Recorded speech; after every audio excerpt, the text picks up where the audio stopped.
Tere õhtust ja tere tulemast teadmiste teele. Ja tere Ingvar. Tere Kristjan ja vaatajad, kuulajad. Tänase vestluse teema on meil materiaalse ja vaimse ühendamine. Kuidas sina ennast nende kahe vahel jagad? Tead, ausalt öeldes ei jagagi. Minu meelest on elu üks ja see sama, et mis siin ega jagada. Aga sa ju said küsimused otse kohe. Korraks said. Aga sa teed mingeid vaimseid praktikaid ja sa teed ju mingeid igapäevaelu asju. Tead, mina ütleks niimoodi, et kõigepealt oleks vaja võib-olla ehk ära defineerida, mis asi see vaimne üldse on. No, teeme seda. No teeme, alusta sina. No vaimne on see kõik, mis ei ole materiaalne. No vot, ja ongi kõik on. Aga mis ei ole materiaalne. Minu meelest mitte materiaalne maailm, mida me inimestena kasutame, on palju suurem kui see materiaalne maailm. No mis see on materiaalne maailm? Hakkame siit peale, see on kõige lihtsamaks. See on füüsiline maailm. Need on need füüsilised asjad, mida me saame selga panna, suu pista, mida me kasutame sõitmiseks, puud, põõsad, linnud taevas. Mina pean seda kõike materiaalseks, sest ma saan seda füüsiliselt katsuda. See on mateeria, ütleme niimoodi. Ja ma olen sinuga nõus, et kõik ülejäänud on justkui nagu vaimne. Aga mitte sellepärast, et vaimne, vaid sellepärast, et teda ei saa füüsiliselt katsuda.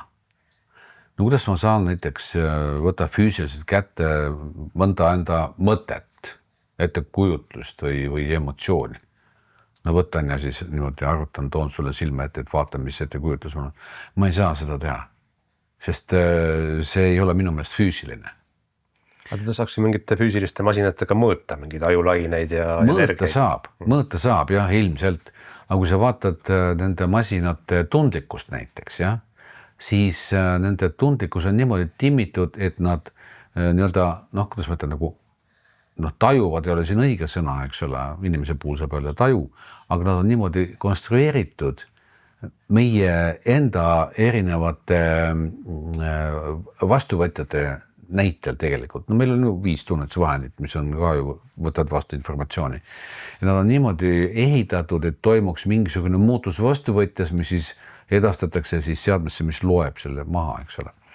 Aga nende tundlikkus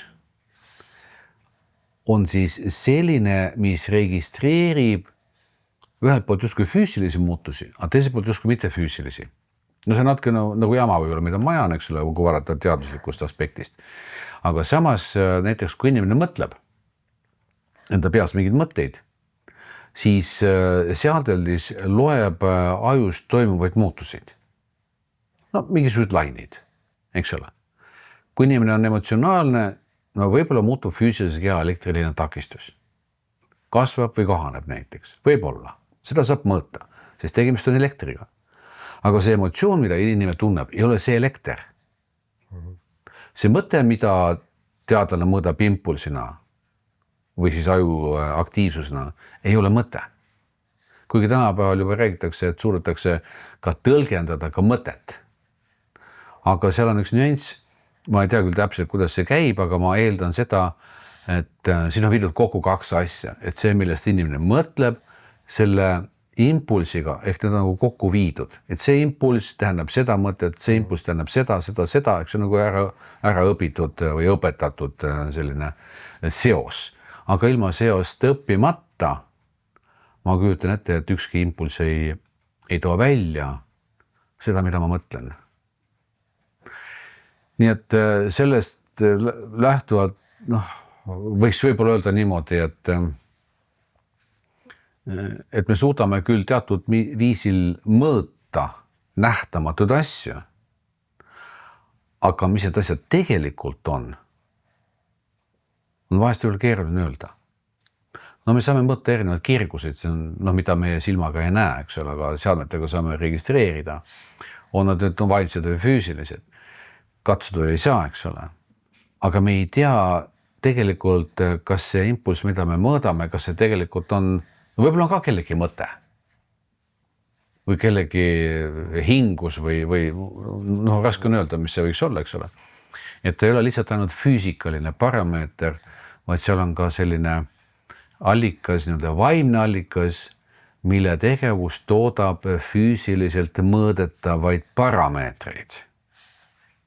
Võib-olla on ka niimoodi. Nii et mina ütleksin niimoodi, et minu jaoks on see hästi robusta selline definitsioon, kõik vaimne see, mida mina saan teadvustada, aga ei ole samas otseselt ka füüsiline. See on natukene paradoksaalne, kuid kui vaadata füüsilise maailma sisse, siis avastab sealt ka vaimseid tasandeid. Noh, sõna otseses mõttes. No näiteks kui vaadata aine ehitust ja me jõuame siis atomaarse struktuurini ja hooletame, et me kuuleme, kuidas aatomid nüüd vibreerivad, eks ole, püsides näiteks kristallvõres. Ja kui me kuuleme seda heli, mida nad toodavad, siis me ütleme näiteks, see on selline heli. Ja siis me ütleme, et aga see on nagu mantra.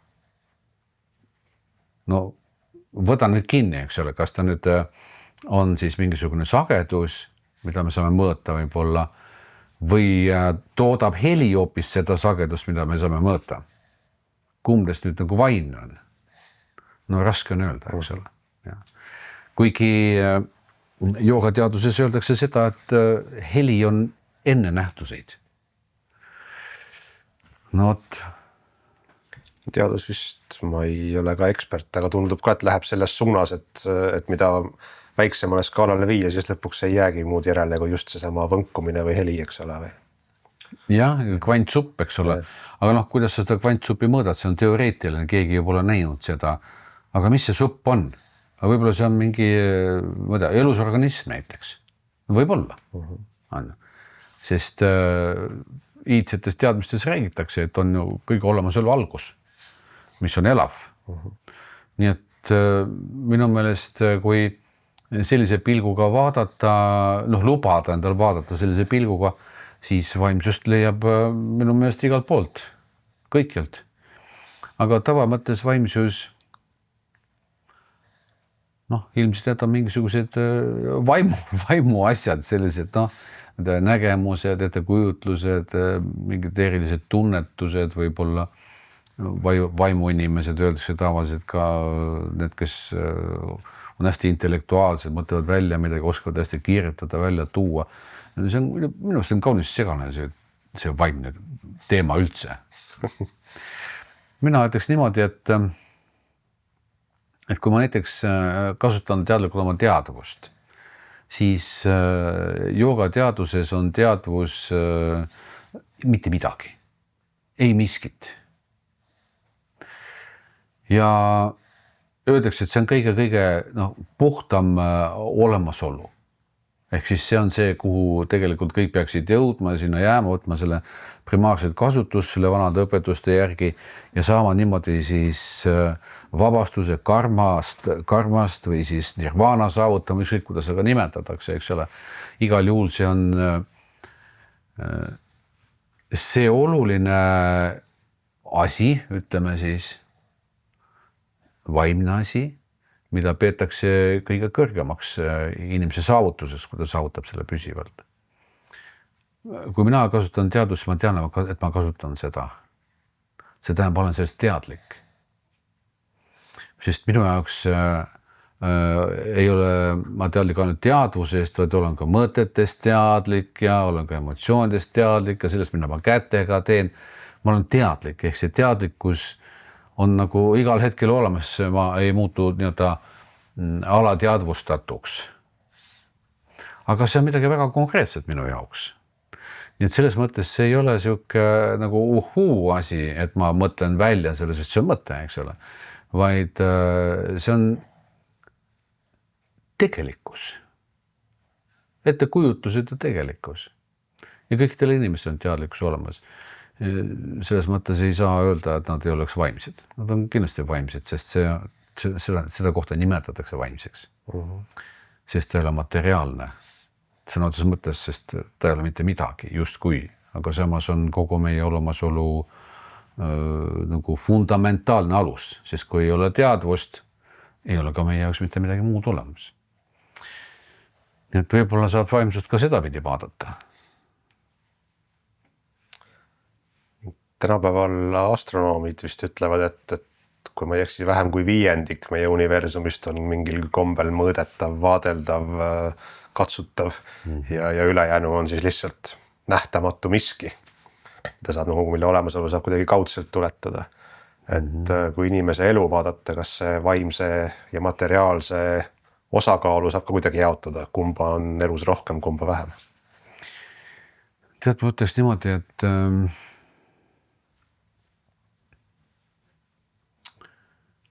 et kui me jagame elu vaimseks ja füüsiliseks, materiaalseks, siis see on mingis mõttes vägivaldne.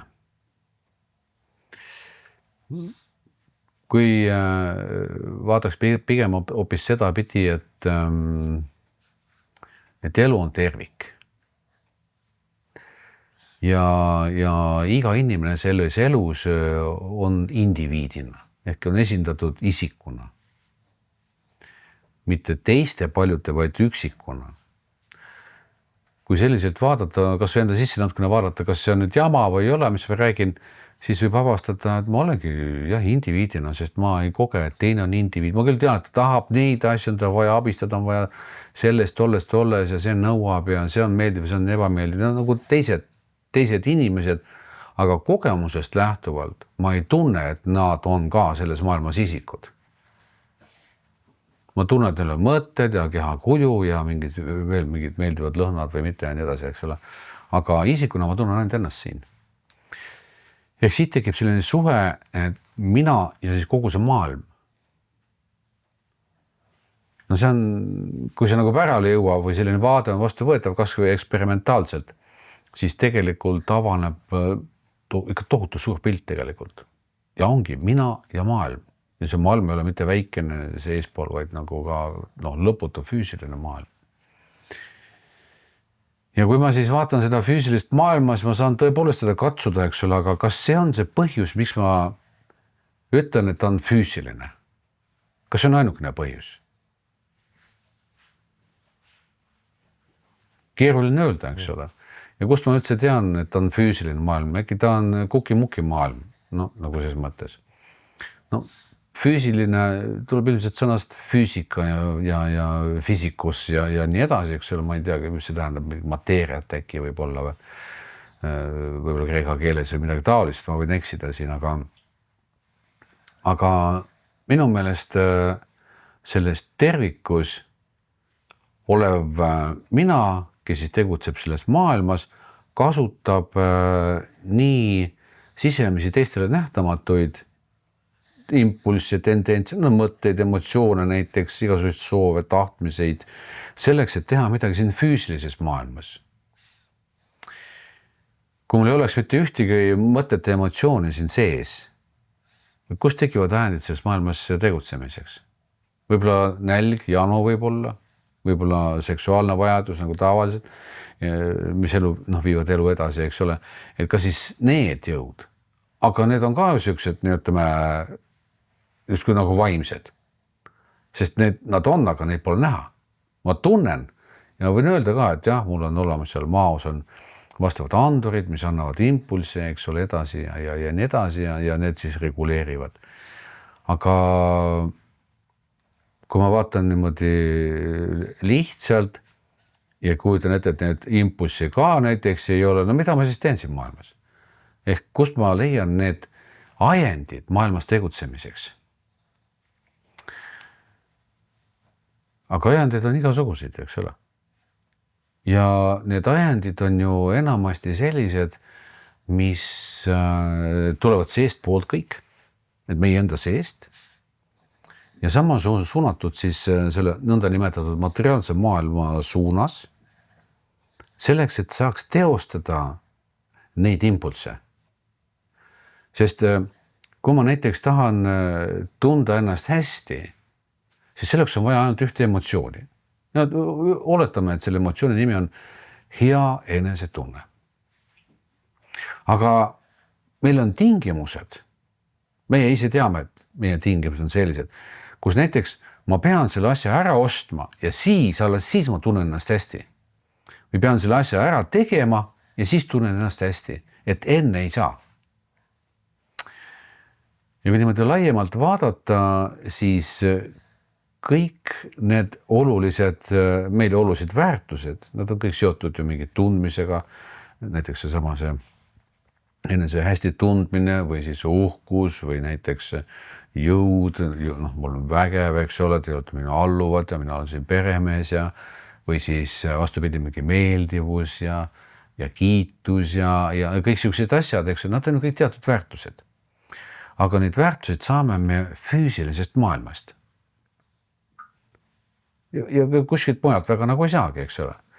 Ja seetõttu võiks öelda, et kogu meie sisemine, ütleme siis nähtamatu maailm, ehk nii-öelda vaimne maailm tegutseb väljundina füüsilises maailmas, et saada siin teatud mõttes sisemist rahuldust või rahuldusi.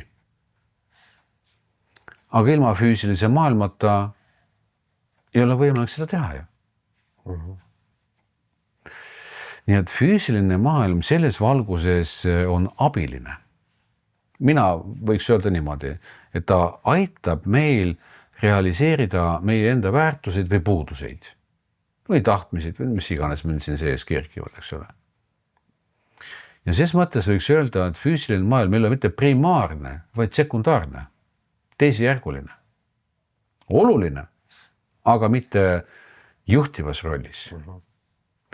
Sest loomulikult võib tekkida ka selline olukord, kus väline maailm tingib midagi meilt, et sunnib meid tegutsema näiteks.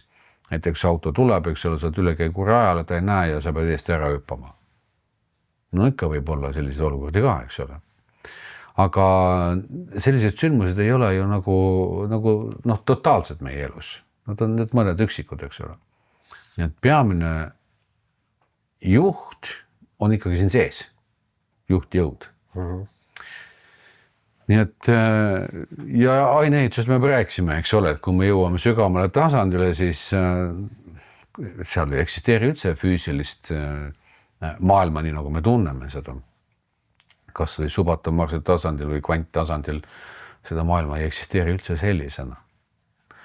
Ja kui samas meie arusaamine sellest maailmast on selline füüsiline, nagu sa ütled, ja ta on siga katsutav, kogetav, kasutatav, muudetav ja nii edasi. Aga samas me ei tea, et samas see maailm on ka kvantmaailm. Samas on siin ka need aatomid, eks ole, mis on nähtamatud. Mida me siis tegelikult kasutame, kas võtame siis kahvli kätte või siis kasutame kvant mingisugust substantsi, mida me tajume kahvlina. Ja pistame siis selle suhu, mis on ka kvantsubstants. Ja tegelikult on ainult üks kvantsubstants ja mingid kahvlit ja suud ka ei ole. Et kuidas me näeme neid asju? Ehk kui niimoodi vaadata, see pulluks küll minna natukene. Mis tahtsin küsida, kuidas seda vältida, et sa päris kokku jooksa selle arvutuskäiguga.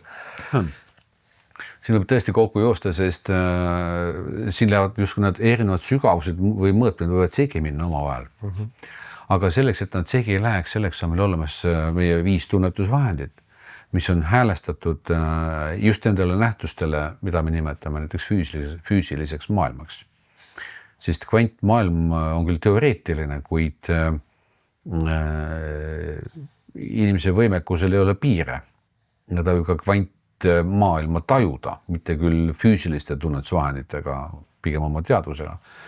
Ja siis on tõesti ainult üks valgus ümberringi.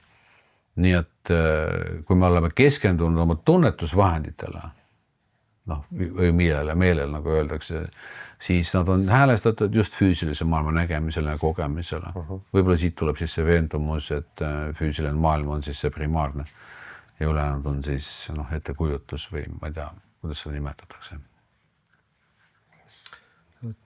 Tulles tagasi selle juurde, mis sa ütlesid, et see mina ja maailm, kus siis mina on, eks ole, vähemalt teatud määral teadvustatud mina kogemus ja maailm on siis kõik väline. et siis nende väliste indiviidide jaoks olen ju mina see maailm, eks ole. Ja nemad teadvustavad iseendid. jah, Et kui niimoodi hakata nagu lahterdama, kas üldse jääb mingit mateeriat alles, sest iga asja kohta võiks öelda, et ta on teatud määral ennast teadvustav nähtus ju. jah, võib öelda küll niimoodi ja seetõttu ka vahest on kostatud, öeldakse maailma kohta, et kõik on elav. Sest vaata, meil on siin ka arusaamine, et mis on elav, mis on surnud, mis on füüsika, mis on keemia, mis on vaimuteadus, mis on teadvus, et need asjad on vahest väga sellised nagu risti vastuolulised, eks ole. Aga need kõik sõltuvad vaatest või vaatajast, millisest tahust ta vaatab seda. Kui näiteks mina oskaksin maailma vaadata nii-öelda kvantvaatest, ma näeksin kvantmaailma, eks ole. Ja siin võib üldse näeks, aga teen ühe silma korra lahti, mis pillub siia maailma ja sina räägid mulle nagu materialism mateeriast, eks ole. Siin me tegelikult kogeme ühte seda sama maailma, ühte seda sama olemasolevat, aga erinevalt. Sõltuvad siis sellest, millele me oleme häälestunud. Et kellel siin need õigus on siis, eks ole. Ja niimoodi juhtub väga sagedasti, et inimesed vaatavad teatud protsessi ainult iseendast lähtuvalt ja näevad ainult ühte osa maailmast. Teised vaatavad sama maailma osa ja näevad täitsa teistsugust pilti sellest. Ja kolmandad. Kelle siin õigus on? Kas on üldse mingi objektiivne reaalsus ka olemas? Kas või joogalikus vaates? Tead, ikka on olemas. Objektiivne reaalsus leiab aset nii nähtaval kui ka nähtamatul tasanditel. Ja meil on sellega väga individuaalne suhe. See on siis teadvus on kogu aeg suhtes maailmaga, eks ole, nii sisemisega kui ka välimisega. Selles mõttes on ta universaalne. Kuid kas ta nüüd on vaimne või mitte vaimne, see vajab sisse tungimist sellesse ossa. Kuid tavaliselt öeldakse, et kogu füüsiline maailm on valitsetud erinevate ise teadvustuvate jõudude poolt. Ehk see tähendab seda, et looduses näiteks kuidas ma ütlen, võtame näiteks, võtame või kuused näiteks. Noh, kui niimoodi võtta. Me kõik teame, et kuusk on puu, eks ole. Need on väga palju liike Eestis, kasvavad siin ja seal, osad kuivavad, osad mitte, grupilised, kuusemetsad ja nii edasi. Aga äkki see on üks elusolend, keda me näeme kuusepuudana. See tähendab, et kuusel on kogemus sellest, et ta on kuusk. Ei, ma räägin praegu sellisest vaatest, nagu näiteks sipelgas ronib sul mööda karvast jalga, eks ole, ja siis vaata on metsas. Ega tema ei tea, eks ole, et see on elusorganism, et see on sinu jalg. No umbes niimoodi. Aga kui niimoodi vaadata, võib-olla see on väga selline imelik vaade või vaatenurk, mis ma välja pakun. Aga see tuleneb jällegi sellest, et me näeme maailma sellisena, nagu me oleme harjunud nägema või nagu meil on edasi antud seda. Ja me ei suudagi teistmoodi näha, sest me ei tule siis selle peale. Või võtta vesi näiteks, kogu maakera vesi näiteks, aga kui see ongi üks elusorganism, on tas jõgedes või ookeanides, meredes või maapinnases, kus seda on palju rohkem tõenäoliselt, äkki ongi üks organism. Aga me vaatame teda kui lihtsalt ainet, eks ole, vesi on kogu aeg on siin olnud vesi, eks ole, ja nii edasi. Nii et see sõltub kõik vaatajast, kuidas me näeme või suudame vaadata. Või võtta näiteks siis see tähelaotus meie pea kohal või siis kosmos. Vanad traditsioonid ütlevad, et kosmoses on loonud üks jõud, nimetatakse turgaks, kes valitseb ja hoolib kogu kosmose eest. Okei, kui niimoodi on öeldud, siis nende jutude järgi peaks ju olema keegi isik, eks ole, jah. Aga kuidas sa suudad avastada seda isikut, kui sa vaatad ainult tähti ja ja tead midagi tähtede kohta, võib-olla lugenud või kuulnud või nii edasi, eks ole, et aga kuidas sa selle isiku siit leiad? Nii et me vaatame justkui nagu midagi, aga me ei oska vaadata mingeid teisi aspekte, mille kohta on olemas mingid vihjed, aga me nagu ei taba ära, kuidas seda teha, sest me pole harjunud niimoodi vaatama. Ei oskagi vaadata seda niimoodi. Nii et samas öeldakse vaata, et emake maa, planeet maa, eks ole, elab oma elu ja annab meile toitu, mis on ka fakt, eks ole, kui niimoodi vaadata, siis et tal on suhe iga elusolandiga siin. No siis räägitakse isikust, aga kus see isik siin on? Kas see muld, see savi võib olla, või puujuured või puud? Mis asi see emake maa siis on siin? Mõni võib-olla mõtleb, et no kuidas lolli ei tea, siis no see ongi. No võib-olla see ongi selle inimese jaoks nii lihtne, eks ole. Aga enamus inimesi mõtleb, et no mis, kuule, maa saab olla elus, see on mineraalid ja pole mingit meile tuttavat elu siin. Sest meie jaoks elu omab teatud formulatsiooni, kuidas väljendub see elu. Kindlasti peab see rakud olema, ma mõtlem, mis isegi siin ja nii edasi. Aga ülejäänud ei ole elu, see on immateriaalne. No mitte immateriaalne, vaid anorgaaniline. Nii et see sõltub jällegi vaatest, kuidas me näeme seda. Aga seda, et igaüks vaatab maailma ja on maailmas täiesti eraldi oleva isikuna, see on fakt. Aga maailm on kõigi vaatajate üks ja sama. Aga kui inimene on siis sattunud või pandud, kuidas võtta, eks ole, siia füüsilisse maailma, et kogema seda ja siis oma neid füüsilisi instinkte siin ellu viima või nende järgi käituma. Ja samas joogalik vaade vist on see, et kogu selle elu eesmärk on, eks ole, vabaneda sellest rattast ehk siis jõuda sellesse olukorda, kus vaim ei peaks enam seda materiaalset vormi või seda suhet võtma. Kas siin ei ole mingit vastuolu? Tead, siin ei ole vastuolu, sest vaata, kui inimesed ütlevad, et kogu maailm on meie jaoks, et kõik ressursid ja kasutame ja teeme nendest midagi, eks ole. Siis vaata, kõik tegelikult ju rahuldavad oma vajadusi.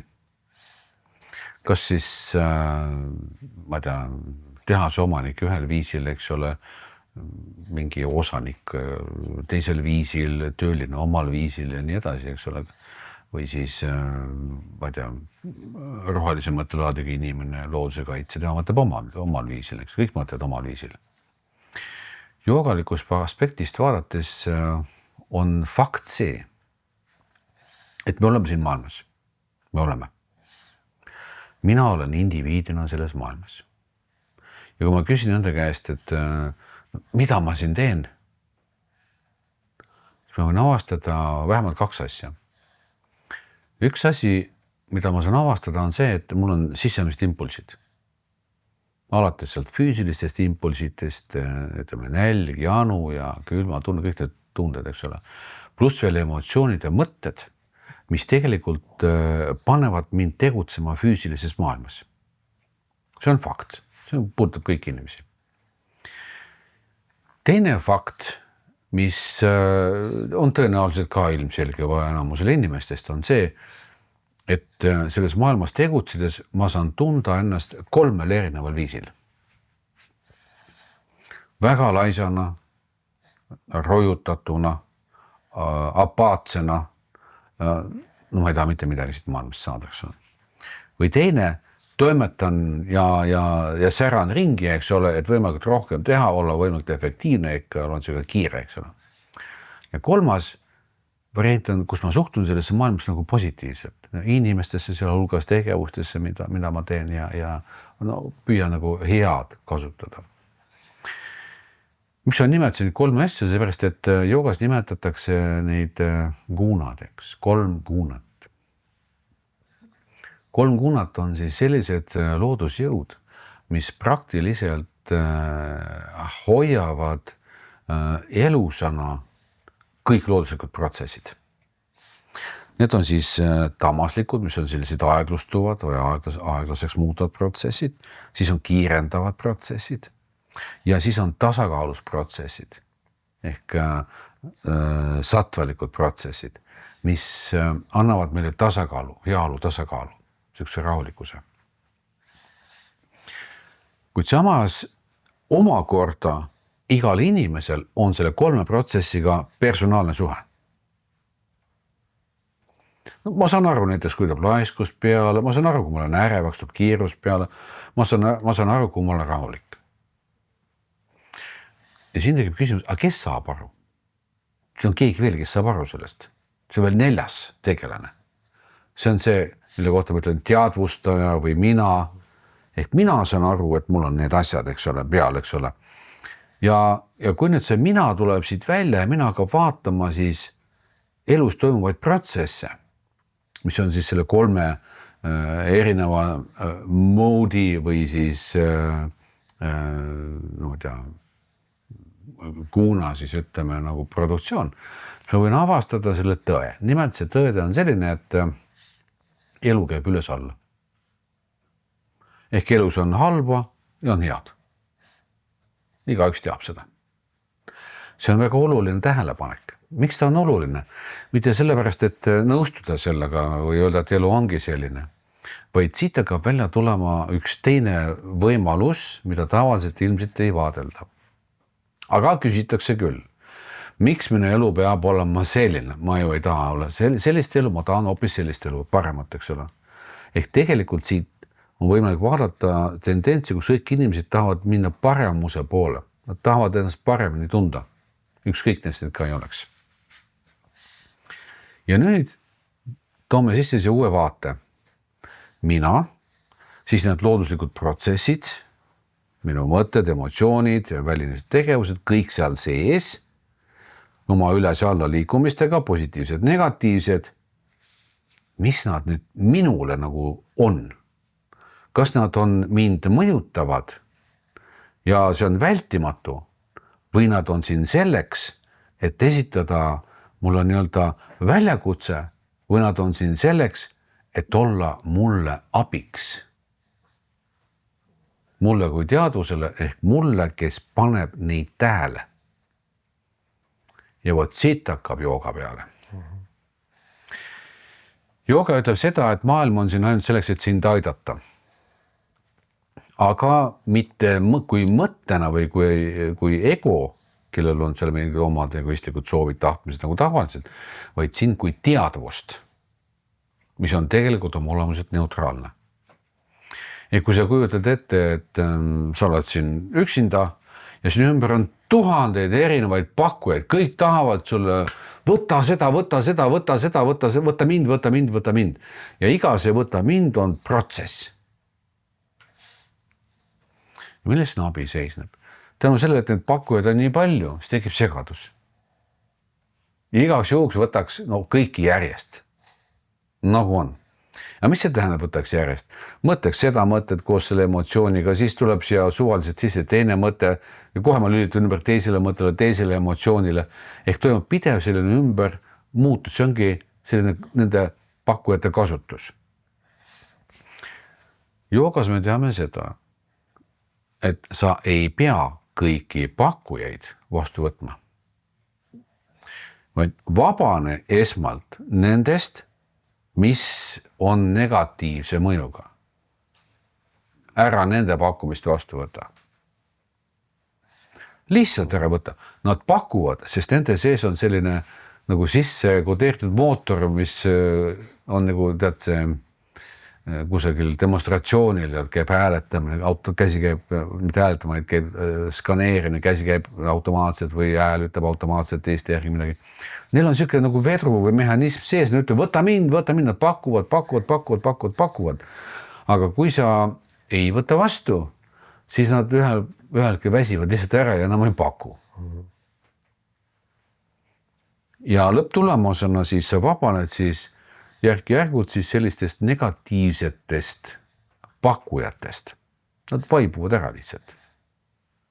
Nad väsivad ära ja enam ei tülita sind. Ja järgi jäävad siis sellised positiivsed. Ja need positiivsete pakkujatega peab olema samamoodi väga ettevaatlik, sest vahest, kui võtta see vastu, siis sa pead tegelikult teadma, ette nägema, ehk sa ei saa rumal siin olla, et hüppad tundmatus kohas vette, vaid sa pead vaatama, kuhu see nagu välja viib, sest kõik positiivsed võimalused ei vii välja positiivsete tulemusteni. Nii et siin sina võtad selle pakkumise vastu, kaalud seda ja alles siis lähed sellega edasi, kui see on nagu oluline. Nii et niimoodi liigutakse, see on küll hästi selline nagu primitiivne kirjeldus, selle tehnoloogia, millest ma räägin, aga arusaamise mõttes on see hea. Lõpetatakse negatiivsuste produtseerimine, minnakse üle positiivsete peale, sest need aitavad ka elada, nagu tunda ennast ka hästi, eks ole, tavamõttes. Kuid siit minnakse veel edasi, et siit lõpuks loobutakse ka nendest. Et saada üldse pakkujatest lahti.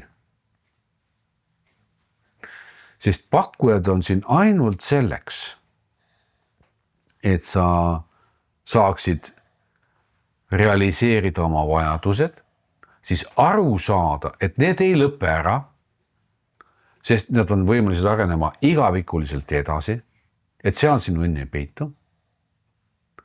Laskma selle teadmise tulemusel sellest lahti, avastama enda tõelise olemuse koos oma tõelise hea tahtlikkusega, juurduma siia, jätkama selles ja leidma siit igavikulisuse. See on jooga. Niimoodi hästi lihtsustatult. Kui sa ütled, et elu käib üles-alla, kas siis on õigust võtta seda valikut või otsust, et ma nüüd negatiivsetest asjadest kõigepealt loobun, võib-olla tulebki kõik läbi elada ja kõigest õppida või?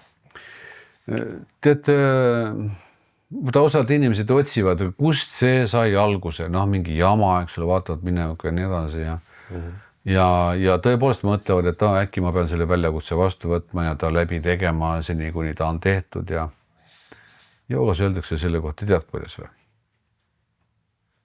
Niimoodi. Keegi ei tea, kust kohast on saanud need alguse. Mitte keegi ei tea.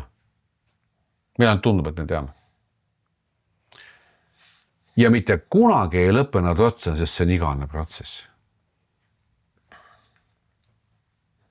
Ongi kõik öeldud. Selle äri mõeldes võiks öelda, mis tähendab igavesed, ei ole võimalik, eks ole. Aga kui me vaatame näiteks kas või, ma ei tea, meie maa iga näiteks, kuidas meie maa on arenenud läbi aja. Kujuta ette, kui maa oleks saavutanud mingisuguse küpsuse mingisugusel hetkel arenguks seisma jäänud. See tähendaks ju surma. Aga ta kogu aeg nagu täiustab ennast, muutub kogu aeg, eks ole, vastavalt erinevatele tingimustele, siis see muutus meie maal hoiab seda elu üleval. Nii et kui muutuse protsessi enam ei ole, siis see on tõenäoliselt surm. Nii et see elus hoidmise protsess ehk arengu mootor ongi igavene. Ja see põhineb ka väga lihtsal faktil. Kui me räägime ainest, siis me teame, et ainet ei saa ju juurde tulla ka ära kaduda.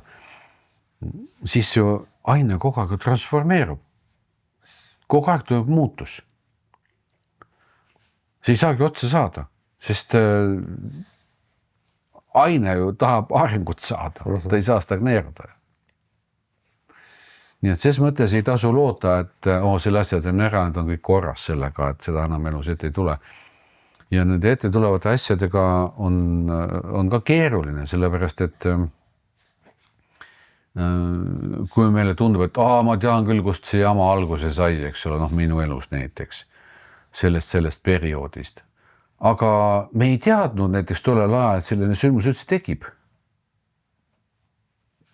Et ta saab üldse võimalikuks olema. Aga siis me üllatume, et nüüd oli selline olukord ja nii edasi. Aga me ei tea põhjust. Aga samas joogas me teame seda, et põhjus sellisteks sündmusteks on meie enda poolt antud. Ja joogas me ei ole tagasihoidlikud, me räägime, et meil on elusid elada, ehk me ei ole ühe elu inimesed või olendid või teadused, niimoodi öelda. Et me inkarneerume seni, kuni me jõuame vabanemiseni kogemustest. See on siis jooga, eks ole. Nii et me ei tea mitte kunagi neid potentsiaale, mis kunagi on meie poolt loodud ja millal nad meie elus aktiveeruvad. Millal nad tulevad ette. Võivad olla, kes teab, mitu elu tagasi tehtud asjad. Nii et kui joogi teab seda, siis ta on valmis. Mingi minevikus tehtud potentsiaal ärkab üles, tekitab mingisuguse protsessi või väljakutse, aga joogi juba teab, okei, see on uus võimalus, nüüd kas minna kaasa selle protsessiga või jääda teadvele ja lasta tal vaibuda. Ehk mida vähem me teatud protsessidega kaasa läheme, seda rohkem nad vaibuvad, kuni kaovad üldse ära. No võta kas või inimeste vahelised suhted. Oi, kui head suhted olid, väga head emotsioonid, tunded olid üksteise vastu, aga aja jooksul vaibub ära kõik. On ju, kaovad ära lihtsalt. Selline vaibumine toimub igal pool tegelikult, kui seda näidet laiendada. Nüüd enne oli huvi, enam ei ole, vaibus ära. Nii et kõik need pakkujad tulevad erinevatel aegadel oma pakkumistega, et võtavad. Aga kui sa neid ei kasuta, siis vaibuvad. Ja vaibumise asemele tuleb rahulikkus. Mitte selline somnambuulsus. Ma olen selline nagu, rahu, sisemine rahu tekib. Ja. Kui on sisemine rahu, siis kõht läheb ikka tühjaks ju. Ja muidugi läheb. Ja siis sa pead ju ikka tegelema mingite praktiliste, materiaalsete maiste asjadega, et seda kõhtu täita. Ja see on tingimuslik, muidugi. Sest keha on ju bioloogiline. Ta vajab ju toitu. Siin, kui sa vaatad maal olevaid olandeid, nad on kõik toidupõhised. Mõistad, mis see tähendab toidupõhised? Yeah. See tähendab, nad peavad sööma, jooma, kogu aeg. No mitte kogu aeg, et perioodid, eks ole. Ja inimene bioloogilise kehaga samamoodi. Aga see teadvus, millest ma räägin, see ei söö üldse mitte midagi ega joo. See on väljaspool kõiki neid tingimusi. Aga et meil on keha olemas, siis see on tingimus, et olla sellise liigina nagu inimene. Kui sul oleks kassi keha, oleksid sa kass, aga see on teistsugused tingimused, eks ole, saaks teistsuguse kujuga, vormiga, elustiil, kõik oleks teistmoodi. Nii et keha vorm on tingitud nende samade sisemiste potentsiaalidega, mis meil on siis tinginud selle vormi. Aga praktikas viib see ju ikkagi mingisuguste valikuteni, siis vähemalt mulle tundub nii, et ma pean ju, mu tähelepanu ja energia saab nagu minna ühele või teisele asjale, eks ole, ma saan tegeleda sisemiste protsessidega, otsida seda sisemist rahu, või siis ma pean käima tööl, teenima raha selleks, et toita oma füüsilist keha. Ja, loomulikult, muidugi. Aga kuidas siis leida see tasakaal, eks ole, sest kui ma teen, ma ei tea, võin öelda, et ma olen vaimne inimene, tahan võimalikult kiiresti saada nirvaanasse ja kui ma siis toidan oma füüsilist keha näiteks ainult kõige odavama saiaga, siis ma keeran ennast väga kiiresti tuksi ja võib-olla ma ikka ei jõua vabanemiseni. Tõenäoliselt, jah. Tead, tasakaalu hoidmine ei ole üldse mingi point. Kuidas sa hoiad tasakaalu? Tasakaalu hoidmine tähendab mingi asja tagasihoidmist, mingi asja edendamist, aga kes suudab nagu neid asju kontrollida? Ei suuda, tegelikult. Et tavaline arusaamine ongi selline, et neid asju ma ei kasuta, võta näiteks kas või jaamad, mis on siis eetika printsiibid joogas, et päris algajad alustavad nende printsiipide elluviimisega. Tähendab, et näiteks ära mõtled Eestist inimestest halvasti, muuda need halvad mõtted positiivseteks, ära tunne emotsionaalseid negatiivsetest vastu, et tunne positiivsed, et kaastunne, armastus ja nii edasi. Ja see on päris keeruline protsess. Sest esiteks sa pead avastama, et sul on sellised mõtted ja emotsioonid. Siis sa pead need ümber tegema, eks ole, surma alla siis need välja tulevad abistajad, kes ütlevad, anna talle pasunasse sigaraiske, eks ole. Ja mingi tavalised asjad, ei, ma armastan sind, sa oled jumalast, mul on kõige armsam inimene, eks ole, aga pöörad sille, et kuidas tahaks panna, jälle muudad mõtte ära, eks ole. See on väga keeruline on selline protsess. Nii et siin on vaja nagu suurt pingutust. Aga see pingutus on esialgu vajalik ainult selleks, et avastada, mis sul sees on. Sest joogalikud meetodid ei ütle seda, et suru alla, ära tee seal mingisugused, võta mingid tohutud nagu nagu pingutused ette ja siis ületanud asjad. Ei, jooga meetod on väga arukas ja nutikas.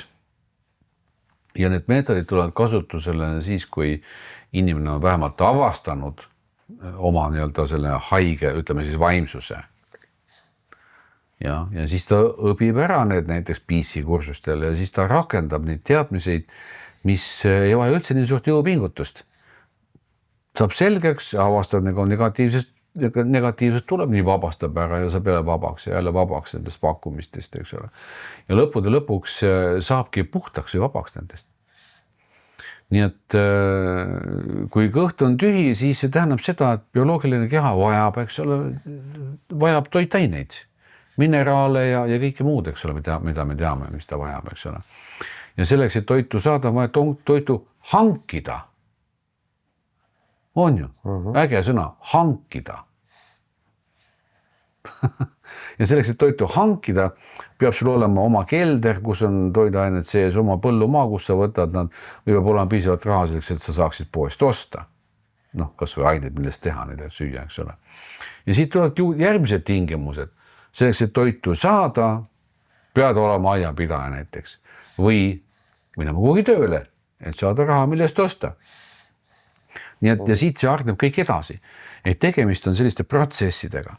Ehk kui sa vaatad hästi lihtsalt, tühja kõhu tunne sunnib meid läbi viima väga pika ja komplitseeritud protsessistikku seni nii, kuni ta saab rahuldatud. No kas ei viigi välja selleni, et mediteerin kunagi siis, kui pensionil olen? Võib-olla küll, kuid vaata, mis point on. Mida teeb meditatsioon? Meditatsioon võimaldab meil jõuda sellisesse seisundisse, mis on rahu. Rahu millest? Enda mõtetest, meenutustest, emotsioonidest, ettekujutlustest, välistest, helidest näiteks. See viib meid rahuni. Aga kui nüüd küsida, mis see siis on? See rahu. Aga rahu on seisund ilma nende segajateta. Eks ole? See rahu on kõikides olemas, kuid samas joogas me ütleme, kriia joogas või sida joogas me ütleme niimoodi, et meil inimesed on kõik olemas. Rahu on olemas ja õnnelikkus on olemas ja no kõik on olemas. Aga meil on siin niivõrd palju nagu pakkuja või kihte, mida me täna kasutame. Ja ei ole jõudnud kasutusega nende kihtide juurde, kus näiteks küll näljatunnet ei ole. Ja me jahverdame siin nendes kihtides, mis on tingimuslikud, mille tulemuseks on siis kõik see, mida me inimese elu kannatuseks nimetame. Aga kui see ära puhastada, see on nende kihtideni, kus seda enam ei ole. Nii et mingi asja nagu juurde toomine enda ellu tegelikult on nonsense, seda juhtu. On ainult selle leidmine või selle avamine, selle avastamine. Ja kui inimene avastab siis veel kord oma teadvuse ja avastab, et see on täiesti sõltumatu, siis ta saab arvata, et ta on tegelikult sõltuvuslikus olukorras. Mitte enda eksisteerimise pärast, vaid näiteks enda füüsilise keha eksistentsi pärast. Ehk tal on vaja keha eest hoolt kanda. Toita vaja, vannitada vaja, sauna vaja viia, pesta vaja, riided on selge vaja. Nii et meie inimeste elu on teatud mõttes sellises nagu tingimuslikkuses, mis on väljapääsmatu näiteks mingis mõttes, jah. Kus me lihtsalt peame aktsepteerima neid tingimusi. Muidugi neid tingimusi võib-olla väga palju ei ole, võrreldes sellega, mida meie mõtted ja emotsioonid tahavad. Seda on palju rohkem, eks ole. Nii et sisuliselt inimene saaks ka nagu piskuga tegelikult hakkama võrreldes tava tahtmistega.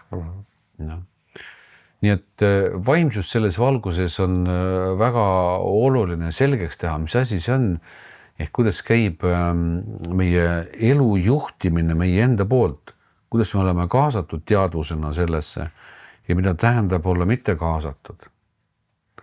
Muidugi on ka joogalikke harjutusi olemas, mis võtavad ära jaanutunde ja ja samas söögiisud ja on olemas, sest teatakse, kuidas teha seda. Kõik on teada tegelikult, kuidas vähendada inimese sõltuvust materiaalsest maailmast.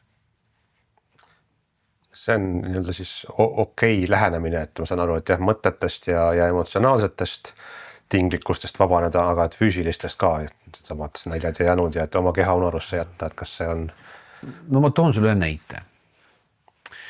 Näiteks võtame kinesteetika, meie keha tundlikkuse.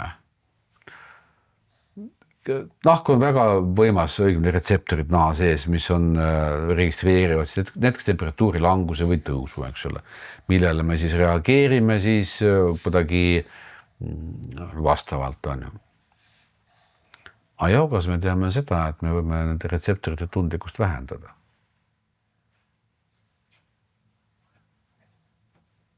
Nii. Kuni selleni, et me lülitame need üldse välja. Kujuta ette, sa oled talvel õues tavalise tundlikkusega ja tead siis nii-öelda seda tehnoloogiat, tehnikat, et tundlikkust vähendada. Nüüd külma üldse ei tunne. Need on need joogid seal kuskil Himalajas siis. Näiteks jah, istuvad ja mediteerivad, eks ole. Seal on kahte pidi mediteerivad, ühed tekitavad tohutu sisemise kuumuse, aga teised lülitavad retseptorid veel. Ja nüüd tekibki küsimus, aga mis juhtub füüsilise kehaga, kui ta ei tunne külma? Kas külmub ära või külma ära? Ma ei ole proovinud, aga ma arvaks, et külmub. Sa arvad küll, aga samas sa viitasid ju joogidele, eks ole, mägedes, eks ole, Tiibetis, need ei külmu seal. Väga kasi seljas, eks ole, vajast üldse poolest saad ja paljad istuvad lumehanges seal. Mitte tunde, vaid päevi, kuid suisa, eks ole. Järelikult ei külma. Tähendab, siin on veel peidus mingisugused protsessid, mida me ei tunne. Samamoodi on võimalik manipuleerida kõikide tunnetusvahenditega. Covid tuli näitas selgelt ette, mida tähendab lõhna ja maitsetaju puudumine. Oli ju. Kõik saad aru, et no, midagi on puudu, aga saab elada küll, eks ole.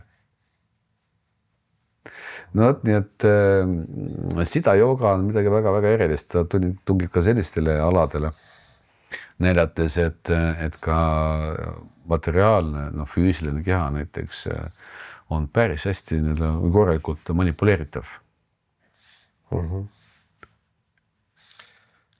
Kas kuivõrd tavaline inimene, ma ei tea, kui küsida, võiks selliste asjadega eksperimenteerida või oleks mõistlik alustada pigem kuskilt mujalt? Meil on ka populaarsed mingid retriidid, kus käiakse seal jäävannides ja käiakse sütel ja ma ei tea, mida kõike tehakse. Ja. Kindlasti inimesed, kes on altid eksperimenteerima, nad eksperimenteerivad nii.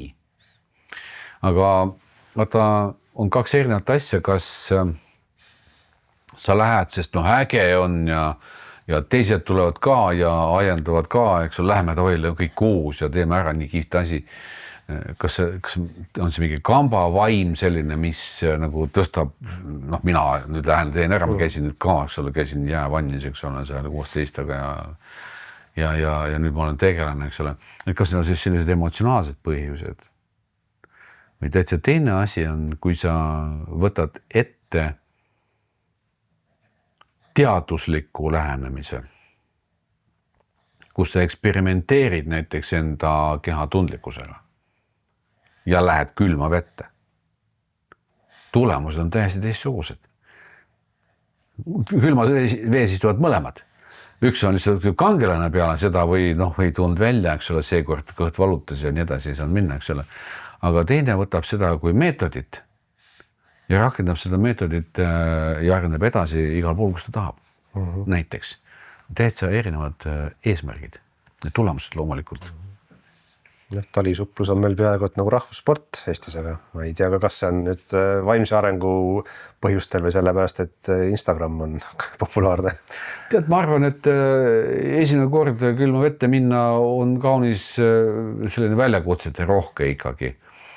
ütlen ka psühholoogiliselt, psüühiliselt, eks ole, et mis mõtted ja külm, et need asjad ja esimene see šokk sealt, mis sa saad ja kui keha läheb kuumaks ja on nagu pinde täis kõik ja kõik need asjad, aga pärast harjub ära, pärast tunned ennast väga hästi, sest adrenaliin on veres ja kuumus on sees ja nagu aurad seal külma käes, eks ole.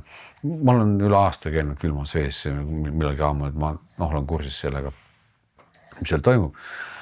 Kas sellega tervist parandatakse, ma ei oska öelda, osadele kindlasti see sobib, kes on kuumaverelised, kelle ongi vaja jahutada, aga ma kujutan, et need, kes on siuksed külmavaresed natukene, et neile võib olla see kahjulik suisa. Nii et ka siin peab olema arvukas tegelikult nendes protsessides. Ja kui ta annab nagu enne hea tunde, siis ega see on jälle samas valdkonnas, eks ole, mida ma tahan, kuidas ma tahan tunda ennast hästi, hästi või et oleksin ka tegija ja kambas käin ja see on see nagu sisemise psüühika osa, eks ole. Jogi teeb seda täitsa teistsugustel eesmärkidel. Ta ei tee kamba pärast, ei tee teiste pärast, ta teeb seepärast, et ta on uurija, ta kasutab teaduslikku lähenemist. Uurib, eksperimenteerib, katsetab mitmeid kordi, jõuab järeldustele, jõuab metoodikani ja siis kasutab metoodikat. Kui palju sa ise selliste asjadega oled eksperimenteerinud ja kuhu sa oled jõudnud siis füüsilise keha piirangute vähendamisega? No loomulikult olen eksperimenteerinud, aga kui kaugele, see jääb minu teada. Head vaatajad, kuulajad, küsige teie ka, kui teid miski huvitab, siis materiaalse ja vaimse teekonna teemal. Tun natuke sellise väga maise maailma juurde siis, et sageli see materiaal ja materiaalsus inimeste jaoks võrdub raha. Ja, muidugi. Ja raha ja vaimne areng ja kogu see, eks ole, et kuidas neid vaadata, kas saavad käsikäes käia või on nad täiesti teineteist välistavad? Mina ei näe mitte mingisugust vastuolusid. Ei näe. Vastuolu võib tekkida siin sellisel põhjal, kui raha muutub olulisemaks vaimsetest asjadest. Ehk see tähendab seda, et vaimseid asju müüakse, sest oluline on raha. Siis ma usun, et ei ole asjad paigas. Kui õpetatakse vaimseid asju ja ollakse nendele keskendunud ja raha lihtsalt kaasneb nagu selle protsessiga, siis ma näen siin küll mingit vastuolu. Nii et see on fookuse teema, kus see fookus on. Te nägeda kursuse, tänapäeval nii palju teadmisid, siin võib iga üks, kes on natuke julgemaks teha mingisuguse ägeda vaimse seminari kursuse ja nii edasi. Ja kuuleb võib-olla sadu, võib-olla tuhandeid inimesi korraliku hinna eest ja saada siis korraliku raha endale, eks ole. Aga peale seda võib-olla tuleb järgmine festival ja siis tuleb järgmine festival. Kas need inimesed, kes teevad neid asju, on huvitatud nüüd sellest, et nad saavad inimesi aidata või harida või pigem sissetulekust või lõbustusest, mida nad pakuvad ja võtavad raha hoopis lõbustuse eest, sest vaimsete asjadega saab ka lõbustust teha. Et see on puhtalt selline nagu nende inimeste sisemise kogemuse teema, mida ta kogeb selle. Võib öelda küll ju, et ma õpetan selleks, et inimesi aidata, aga raha nagu ei saa piisavalt selle eest, et selleks me korraldame selle asja, et saada piisavalt raha. Et see tegelikult ei klapi hästi kokku. Nii et kui on head asjad, mis tõepoolest inimesi aitavad, siis hind peaks olema õiglasem või õiglane on keeruline öelda, sest kes teab, mis on asjade õiglane hind, eks ole. Ja keskendumine peaks olema siis selle teadmise edastamisel. Mitte rahal, sest ma olen igat viisi õpetanud inimesi oma aastate jooksul ja ma olen näinud ka seda, et kui on liiga madal hind või üldse ei ole hinda, et siis kõik on küll kohal, eks ole. Aga kui sa vaatad, kes selle vastu võttis ja kes sellest nagu aru sai ja hakkab kasutama, eks ole, siis ta on väga vähe tegelikult. Kui panna hind juurde, siis tekib see kuidagi see nagu oma vastutus, et ma ju maksin ja ma nüüd tulen ju saama. Et siis see vastuvõtu võima on natuke nagu suurem. Et siis ma sain ka sellest midagi. Sest inimesel ei ole kahju anda teatud hulk raha ja mitte midagi saada selle vastu. Aga inimesel on kahju loobuda suuremast summast ja mitte midagi saada sellest. No oletame, et mingi kursus maksab selle 300 €, eks ole, mis on märkimisväärne raha. Ta mõtleb, kas ta tuleb, eks ole, ta tuleb ja ta annab selle 300 ära, aga ta tahab selle 300 saada ka midagi. Aga kui kursus on 5 € või 10 €, ta tuleb kohale, maksab 5 või 10 ära, aga tal on täitsa ka maksa, saab midagi või ta saab midagi selle eest. Nii et siiski see väärtus, see vääring, mida antakse vastu, tegelikult on oluline teema. Ehk minu jaoks isiklikult on ta oluline selleks, et inimesel tekiks hoolivus sellest väärtusest, mis ta saab. Sest näiteks see teadmiste teema siin annetuste põhine, eks ole. Ehk kui vaadata neid annetusi, mis sealt siis lõpuks annetatakse, siis see näitab väga selgelt seda, kas inimene tuli lihtsalt kuulama, nagu oli midagi põnevat, nagu ei ole midagi ja või ta nagu võtab täiega siit niimoodi, et ta töötab peale seda 2 tundi ise ka edasi, see jääb tal kuhugi mõttes sinna kõlkuma, et sellest oli talle kasu. Ma ei tea, kas see annetusega otse seotud on, aga tõenäoliselt on, ma arvan, sest selline suhtumine eriti annetuslikust keskkonnast tuleb hästi välja tegelikult. Nii et ses mõttes pead kuidagi asja nagu tasakaalus olema. Aga kuhu siin paigutub, kui üldse siis näiteks see karmajooga printsiip, kus tuleks anda, eks ole, või teha tööd tasu lootmata, et kas... Ja. No karmajooga printsiip põhineb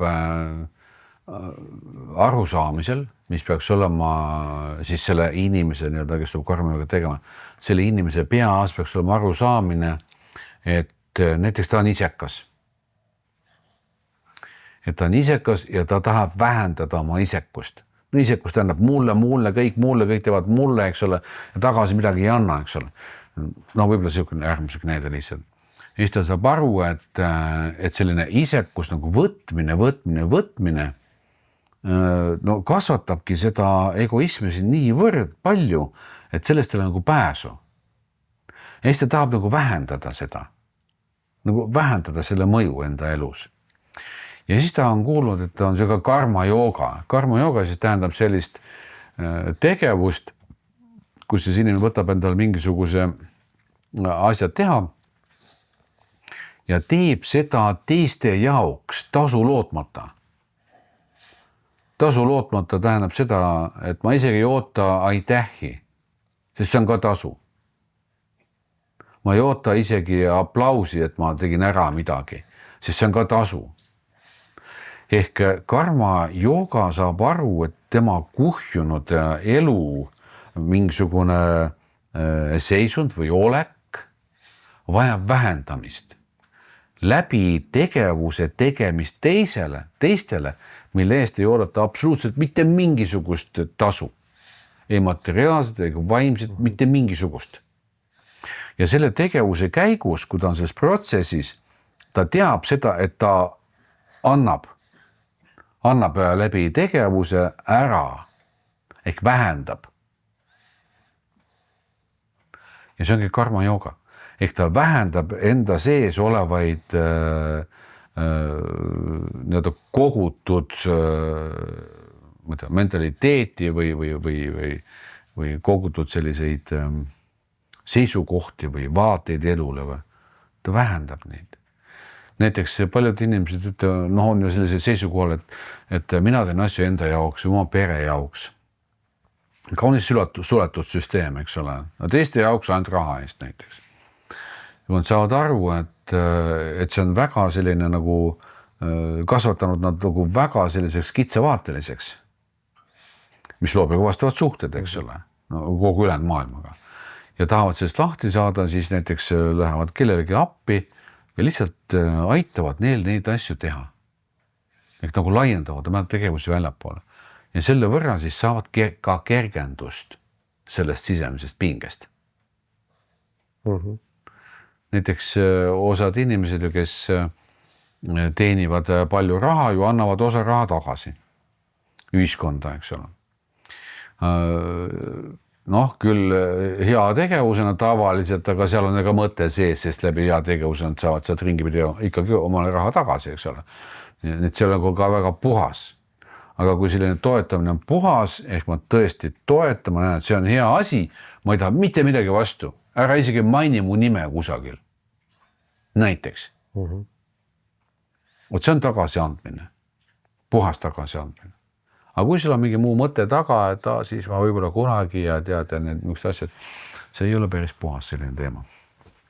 Nii et karma jooga tähendab enda elus kuhjunud, mingisuguste kristalliseerunud selliste omaduste vähendamise protsessi. See kindlasti ei ole vabatahtlik töö. Ja. Kas sellisel andmisel, annetamisel on ka mingid soovituslikud, ma ei tea, mingid universaalsed printsiibid, et ma ei tea, vanasti kirik võttis 10%, tänapäeval riik küsib rohkem, et kas on mingi eluterve proportsioon, kui palju peaks ära andma? Tead,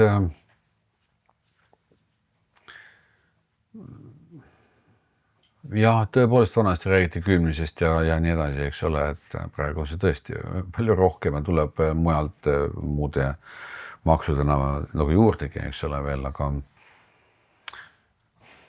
kuidas sa sulle ütlen, et ma nagu ei tea, et oleks mingi selline kriteerium, mis on nüüd nagu kuldne kesktee. Kuid samas, kui sa vaatad enda materiaalseid ressursse, mis sul endal on näiteks, on ju, siis igaüks ju omab mingisugust aimdust, kuidas sul sellega on. Kes elab palgapäevast palgapäevani, võib-olla vahepeal seal laenab veel ja kellel jääb üle ja kellel jääb vähem üle, kellel rohkem, kellel jääb, enamus jääb üle, eks ole, nii edasi. Siis siit hakkavad tulema sellised isiklikud arusaamised, et kui palju ma võiksin siit näiteks kuhugi annetada või jagada, eks ole. Fakt on see, kes elab palgapäevast palgapäevani või võtab laenu vahepeal ja juhul, kui ta saab midagi annetada, siis see on väga marginaalne. Aga oluline selle inimese jaoks. Väga oluline. Kui ta läheb, on aastad jäänud 5 eurot nagu puudu lõpust kogu aeg, eks ole, siis selle 5 euro annetamine on väga suur väärtus. Kui tal jääb seal, ma ei tea, seal 100 üle, eks ole, või 1000 isegi üle ja ta maksab 5 eurot. No mõistad, jah? Milline ebaproportsionaalsus tekib siin selle andja jaoks. Just kui kõik panevad 5 eurot, tema paneb ka 5 eurot. Aga see ei klapi kokku selle mõõduga. Ehk siis, et peaks andma nii palju, et natuke valus on juba. Tead isegi mitte valus, vaid sa tunned, et ühelt poolt sa tunned, et see on see, mida sa saad anda. Ja rohkem anda ei saa, sest siis läheb mul endal väga hullus kõik ette ära. Ja teiselt poolt ma võin anda rohkem, sest see oluliselt ei muuda minu eluolu, aga ta võib selle võrra aidata kedagi teist ja palju rohkem. See on hea tegu, eks ole. Ja. On see üldse oluline vaimse arengu teel, ütleme, et kas materiaalsetest väärtustest loobumine või nende osakaalu vähendamine oma elus kiirendab vaimset arengut või ei ole siin seost? Tead, ma ütleksin niimoodi, et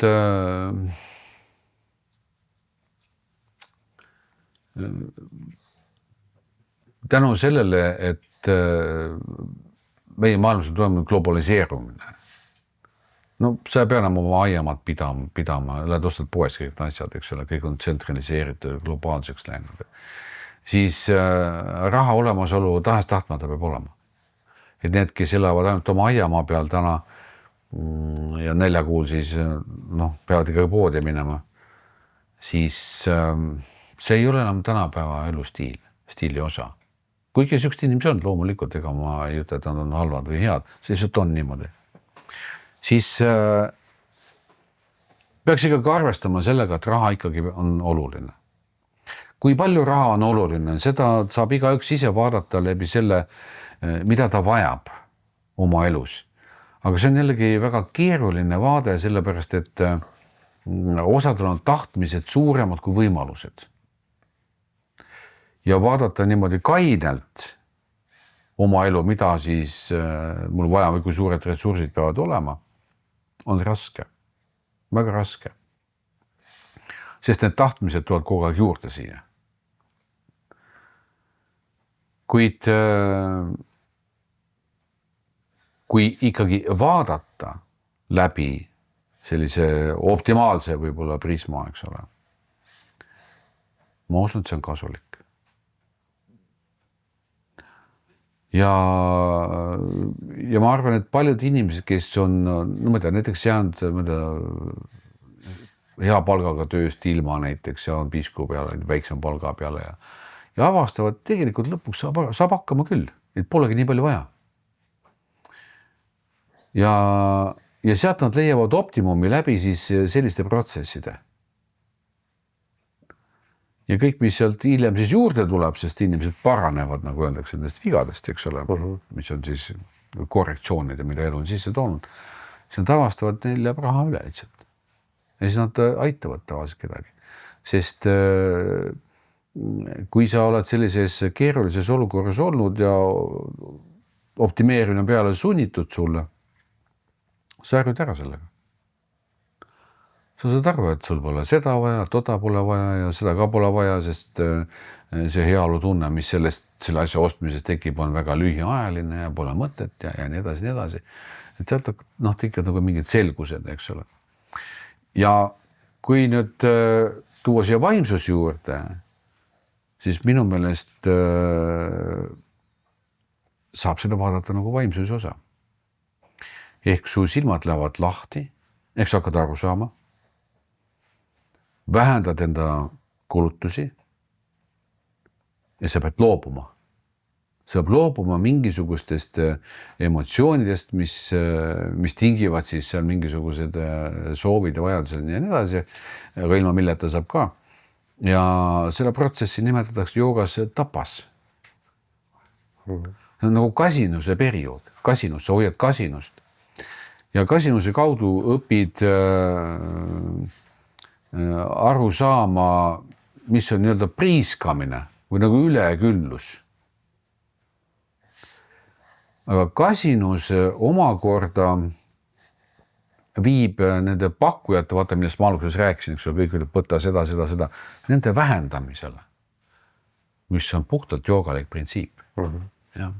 Mille tõttu tuleb esile rohkem inimese teadvustamise võime ja nii edasi. Muidugi need, kes on õppinud elama ainult kasinuses ja ei tee mitte ühtegi liigutust, et tule välja sellest. Nemad on harjunud kasinusega, aga nad kogu aeg virisevad selle üle. Et elu on ebaõiglane ja neil on tunne, et keegi peab neile andma midagi. Nad lihtsalt on sellises nagu suletud kitsikuses ja ei võta midagi ette, et siit astuda välja. Näiteks otsida tööd juurde või mingit tegevust juurde, et saada rohkem sissetulekuid. Nad ei tee seda. See ei ole väga joogalik. Sest nad arendavad siin kõik need negatiivsused, mis selle kasinusega kaasnevad. Nii et vaimsusel ja rahal pole minu meelest mitte mingisugust probleeme oma vahel, sest raha tavaliselt omab väga suurt tähendust inimeste eludes. Väga suurt. Aga vaimses plaanis, kui sul raha on, aga sa ei omista rahale suurt väärtust. Noh, nagu sellist nagu tavaliselt, eks ole, mul on palju raha, ma olen rikas ja nii edasi. Raha lihtsalt on. Siis see on ka väga vaimne vaade. Ta on. Aga sa ei jumalda seda. Ta on. Ja. On jäi sega. Ja sa ei mõtle kogu aeg selle peale, palju sul on seda ja kas teda jätkub või ei jätku ja ta on täpselt nii palju nagu on. No ja siis. Kas selliseid, ütleme siis joogalikke oskusi ja võtteid võib kasutada ka jõukuse kasvatamiseks? Et meilgi Eestis on ju päris populaarne vist see rikkuse manifesteerimine, millest me oleme paar korda ka rääkinud, et aga äkki mõne sõnaga sellest midagi öelda? Tead, vaata, korra me siin rääkisime sellest, et kust kohast saavad alguse erinevad sündmused meie elus on teadmata. Me teame, et nad on kuskil minevikus toimunud, tõenäoliselt toimunud, sest nad muidu ei saaks ju tulla meie teele ette täna, tulevikus. Ja kõik need meie teele ette tulevad võimalused, olles tingitud minevikus tehtud sündmuste käigus, ei ole ette teada. Seal võib olla nii häid sündmuseid kui ka halbu sündmuseid, võib olla õnnetusi, võib olla lõpeb mõni õnnetus surmaga, vigastusega, võib olla lotovõiduga, võib olla, ma ei tea, veel millegiga, see on praktiliselt kogu see tulevik, mis meid ees ootab, on ette määratletud sellisele viisil. Aga me ei tea seda, sest see on niivõrd varjatud. No me teame väga hästi, et lõhkusin kodus vaasi ära, no õhtul tuleb ta kuidas, siis ma saan, eks ole. No nii palju me teame, oskame ette määratleda, eks ole. Aga kui ma vaatasin viltu kellelegi otsa või näiteks ma näen, et inimene vajab natukene tuge, ma tean, et mul oli see 10 eurot, mis oleksin anda talle, aga ma ei andnud. Aga see on sündmus. Aga millega see sündmus tuleb meie ette tagasi tulevikus, me ei tea seda. Selle sündmused on kas ilmsed või potentsiaalsed. Ilmsed on see, et õhtul ta tuleb, eks ole, selle vaasist ma saan, eks ole. See on ilmselge. Aga varjatud või potentsiaalsed on sellised, mida ei ole isegi võimalik kuidagi jälitada. Nad nagu ei eksisteerigi üldse. Aga tulevad. Ja mida see manifesteerimine selles valguses tähendab? See tähendab seda, et kui see manifesteerimine on sul kunagi seal minevikus toimunud ja sa oled edukas selles, eks selleks on võimalus olemas, siis sa saad selle endale. Aga kui seda potentsiaali ei ole, siis seda ei juhtu mitte kunagi. Punita palju tahad, no ei jõua seda. Reklaamitakse muidugi neid, kellel on õnnestunud midagi või siis tänapäeval saab ju ka luua selliseid olukordi, kus just kui on õnnestunud. Aga et see on inimestele atraktiivne, siis see on väga hea reklaamitrikk minu mõnest ja väga hea müügiartikkel. Aga et siis halvimal juhul on see lihtsalt nii-öelda tühi ajaraisk, aga midagi kahjulikku sellest sündida ei saa või siiski? Ma arvan, et kahjulikuvast sündida ei saa, sest see inimene vajab antud hetkel seda teadmist, seda praktikat, seda pingutust. See on talle ette tulnud võimalusena, ta kasutab seda võimalust. Tõenäoliselt ta õpib selle protsessi käigus midagi juurde. Eks saab arukamaks. Juba see on hea.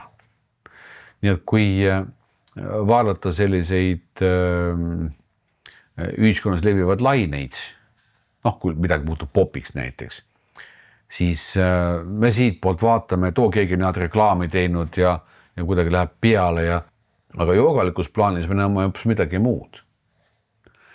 Me näeme mineviku tendentside lainet, mis kerkib üles siin, eks ole. Ja me näeme seda kui protsessi jätkuvust. Ehk need pooleli jäänud asjad kunagi kerkivad täna üles ja saavad oma arengu osaliseks arenedes edasi. ehk kõik areneb siin maailmas edasi. Ja kas siis oma eduka lõpuni või noh, lõpuni tähendab, kas protsess võib ära areneda, siis ta lõpeb ära, eks ole. Võib seisma jääda, kunagi uuesti tulla esile. Et siin on palju erinevaid protsesse, sest elu koosneb ju ainult protsessidest. Ja kõige parem protsesside juures on õppida neid juhtima. On siin üks haakuv vaataja küsimus, mis kõlab nii, et mida arvata, kui soovin küllust ja elada luksuslikult, kõik tuleb kergusega, tunnen sellist olukorda ette kujutades suurt naudingut. Super. Et ei pea ennast kuidagi pahasti tundma selle pärast. Ei pea. Aga samas tasub maailmas ringi vaadata, võib-olla kui siin lähiriikkonnas äkki on keegi, keda oleks vaja ka aidata natuke. Sa oled kunagi öelnud ka ühe sellise lause, et ära ihalda oma ellu midagi, mis ei ole vabatahtlikult tulnud. Ja. See on mitte varastamise printsiip. Aha. Ja. Mitte varastamise printsiip ütleb seda, et ära varasta, ehk ära võta seda, mis ei ole sulle tulnud, nagu öeldakse, ilusasti või õigesti, õiglaselt teid pidi. Ja sama puudutab ka erinevaid mõtteid, erinevaid ettekujutlusi ja kõiki muud, mida võib lihtsalt omastada, nähes, et nad on head ja hakata rakendama neid asju, eks ole. Aga mis tähendab, pole ise ette sinu ellu nagu tulnud. See tähendab seda, et igal inimesel on oma elu. Konkreetne elu, mis kulgeb oma seaduspärasusi pidi, mis on tavaliselt piiritletud, mida ma võin, mida ma ei või, mida ma tahan, mida ma ei taha, eks see on kaunis selline mõõdetavates piirides olev elu. Sest näiteks ka paljud kuulajad, kui nad vaatavad, kuidas see piiritletud on, siis vaata seda, et mida sa enda elus üldse ei teeks. Või milleks sul pole võimalust. Või mida sa üldse ei tahaks teha. Ja sa avastad, et need on kõik seal teisel pool piiri, kõik need tegevused.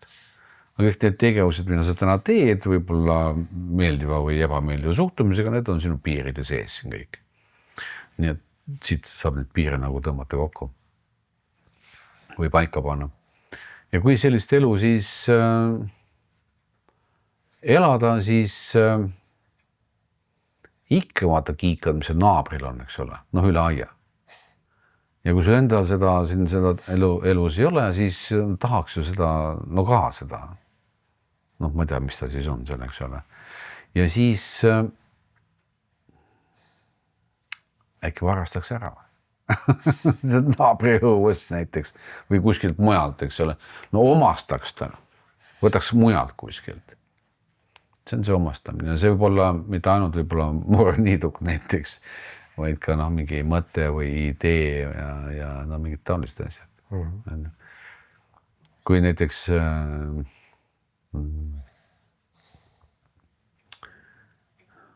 ma usun, et sellest piisas sellest selgitusest. Ja veel üks sinu lause kõlab nii, et ühe asja paneksin see juurde veel, enne kui sa küsid selle küsimuse, et siin võib tekkida küsimus, et aga millal see sinu omaks nagu muutub? Tavaliselt võetakse üle mingi selline teema, mis on atraktiivne. Näiteks võtame see manifesteerimine, eks ole. Et see on nii äge tegelikult ja nii puudulik ühiskonnas. Sest kõigil on raha kogu aeg puudu, eks ole, kõik tahavad ju saada rikkaks. Ja ma võtan raamatu ja loen selle läbi, eks on jube lahe idee. Ja teen kursused, lähen ja müün selle siis maha, inimesed tulevad, sest teema on kuum, eks ole. Aga ma vaatan selle raamatu kirjutajat ja vaatan, kuidas tal läheb, siis ma näen, et tal läheb hästi, ta tõesti võib-olla oskaks manifesteerida. Ja ta kirjutas raamatu oma kogemuse põhjal. Eks see on nagu temast endast tulnud kogemuse järgi. Nüüd raamatu lugeja võtab seda kes pakub teistele kursuseid, ei oma sellist kogemust.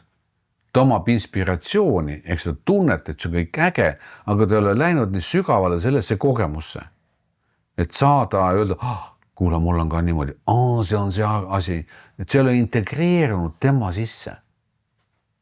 Ehk joogas öeldakse näiteks niimoodi, et joogat ei saa lugeda ega kuulata. Joogat peab tegema, et jõuda nende asjadele.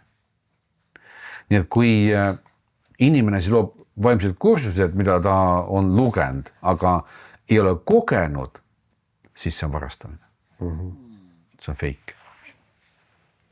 Okay. Kui aga ta saab aru sellest ja see muutub tema osaks, siis on päris.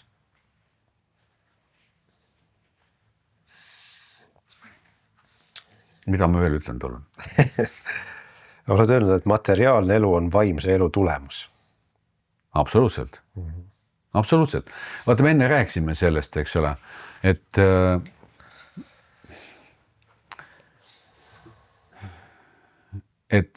materiaalse elu saavutused saavad alguse meie sisemistest protsessidest. No võtame lihtne asi, näiteks arukus. Kui arukas sina oled? No mitte sina, vaid ma mõtlen üldse, eks ole. No sinus ma ei kahtle. Et kui sa oled piisavalt arukas, siis sa saad elus hakkama. Sa kasutad enda arukust selleks, et elus teha neid asju nii ja nii.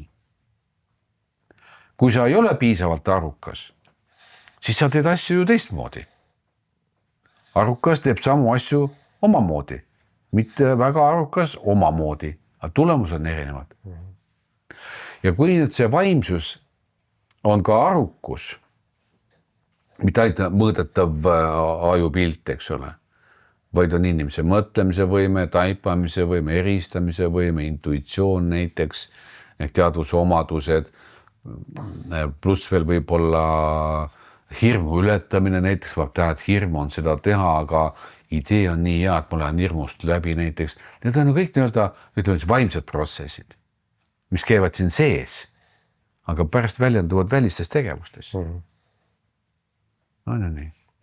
Nii et see on alati niimoodi, et see, mis toimub siin keha sees, on välises maailmas toimetaja. Siit toimub ühendamine. Kas isegi allumine käib siit muuses? Õpetaja ütleb püsti, kõik tõuseb püsti. Kuulsid signaali, käis impulss läbi püsti, kõik tõuseb püsti. Ikka käib siit seest läbi, eks ole. Kui seda signaali reaktsiooni ei ole, keegi ütleb püsti võõras keeles näiteks, mida me ei tea, keegi tõuseb püsti. Kas arukust tagab alati edukuse? Sest mõni tark on ju vaene ja mõni rikas on loll. Jah, võib tõesti niimoodi olla. Tarkus ei pruugi alati teha edukaks, no nagu raha mõttes edukaks, sest tarkusel on selline suundumus, et ta muutub tarkuseks selles alas, kus kohas inimesel on huvi, kus ta ammutab teadmist juurde. Näiteks kui inimene on tark, no ma ei tea,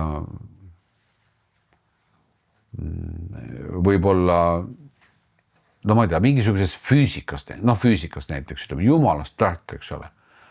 Aga kodus, no sokid vedelevad põrandal, eks ole, piinsak on seal nurgas, aga see korda ei oska teha, pidada, eks ole. Ja nõusid ka ei pese. Ei tea isegi, kuidas nõudepesumasin käima käib. Noh, piltlikult. Ta teed see tumba-jumba selle koha pealt. Ja mis siis rahast puudutab, siis sellest ei tea üldse mitte midagi. Osad inimesed võivad olla rahatargad. Noh, teavad, kuidas investeerida, kuhu investeerida, mis kõik on kõik need terminid rahanduses ja kogu see, kuidas see kaup käitub. Aga samas mõnes teises osas võivad täitsa rumalad olla. selliseid inimesi, kes on kaunis universaalsed, neid võist väga palju olla, ma arvan. Aga nad on lahedad selles mõttes, et nad on arukad, sest lihtne on olla spetsialist ühel alal. Ja palju keerukam on olla paljudes erinevates alades, sest see vajab sellist nagu teatud sellist paindlikkust teadmistes. Ja kui inimene suudab veel integreerida erinevad teadmised nagu ühtsesse, see on eriti arukas. Ja, nii et arukus ei pea alati kajastuma, ma tea, toidu laua peal, eks ole. Ja samas vahest ka jõud ja hirmutamine, vägivalla, hirm või vägivald, väljapääsnud olukord näiteks võivad tuua väga palju raha, eks ole. Milleks väga palju arvukust ei loe. Kuidas sa ennast positsioneerid siin? Tahaksid sa pigem saada targemaks või rikkamaks?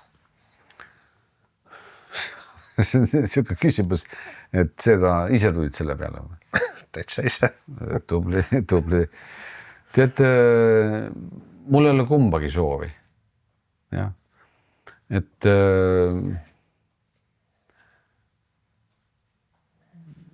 kuidas ma sulle ütlen, et ma ei taha saada targemaks. Ega rikkamaks ka ei taha saada. Mul puuduvad need tahtmised. Kuid kui ma teen, mida ma iganes teen, ma olen nüüd teadval, see tähendab, et ma panen tähele, mis toimub. Ja läbi selle ma ka õpin tundma seda, mida ma ei ole veel teada saanud. Aga mis raha see puutub, ma ütlesin juba korra selle välja, et kui sa teed head asja, õiget asja, siis raha lihtsalt järgneb. Ta järgneb. See ei ole mingisugune probleem sulle. Teda on palju või teda on vähe või sul puudub sellesse suhtumine. Sest sa ei loe iga õhtu, eks ole, või ma ei tea, eks ole, palju sul seda on, eks ole. See lihtsalt ei häiri. Nii et ma arvan seda, et kui inimene teeb head asja ja õiget asja ja õigete inimestega, siis tasu järgneb alati. See on nagu,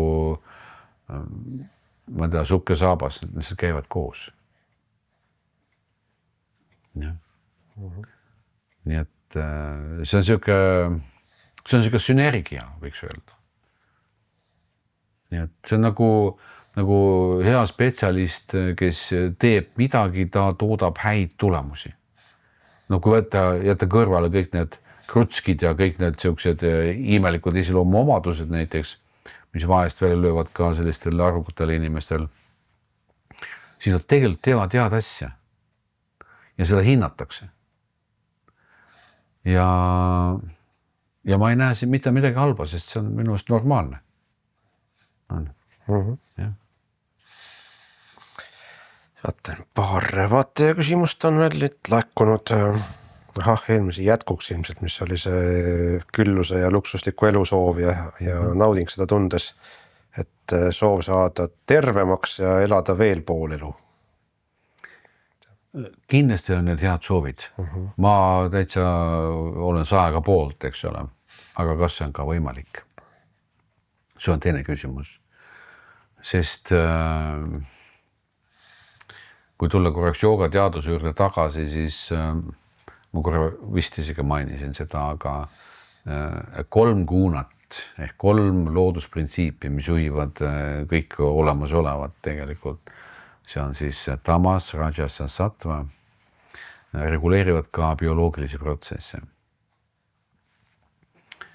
Ja iga ajal inimesel on spetsiifiline selle triaadi konfiguratsioon. On olemas ajurvedas mingid meetodid, kus tehakse enam-vähem kindlaks, mis konfiguratsioon sul on. Ja haigus tekib tavaliselt siis, kui see elu algusest paika pandud konfiguratsioon läheb paigast ära.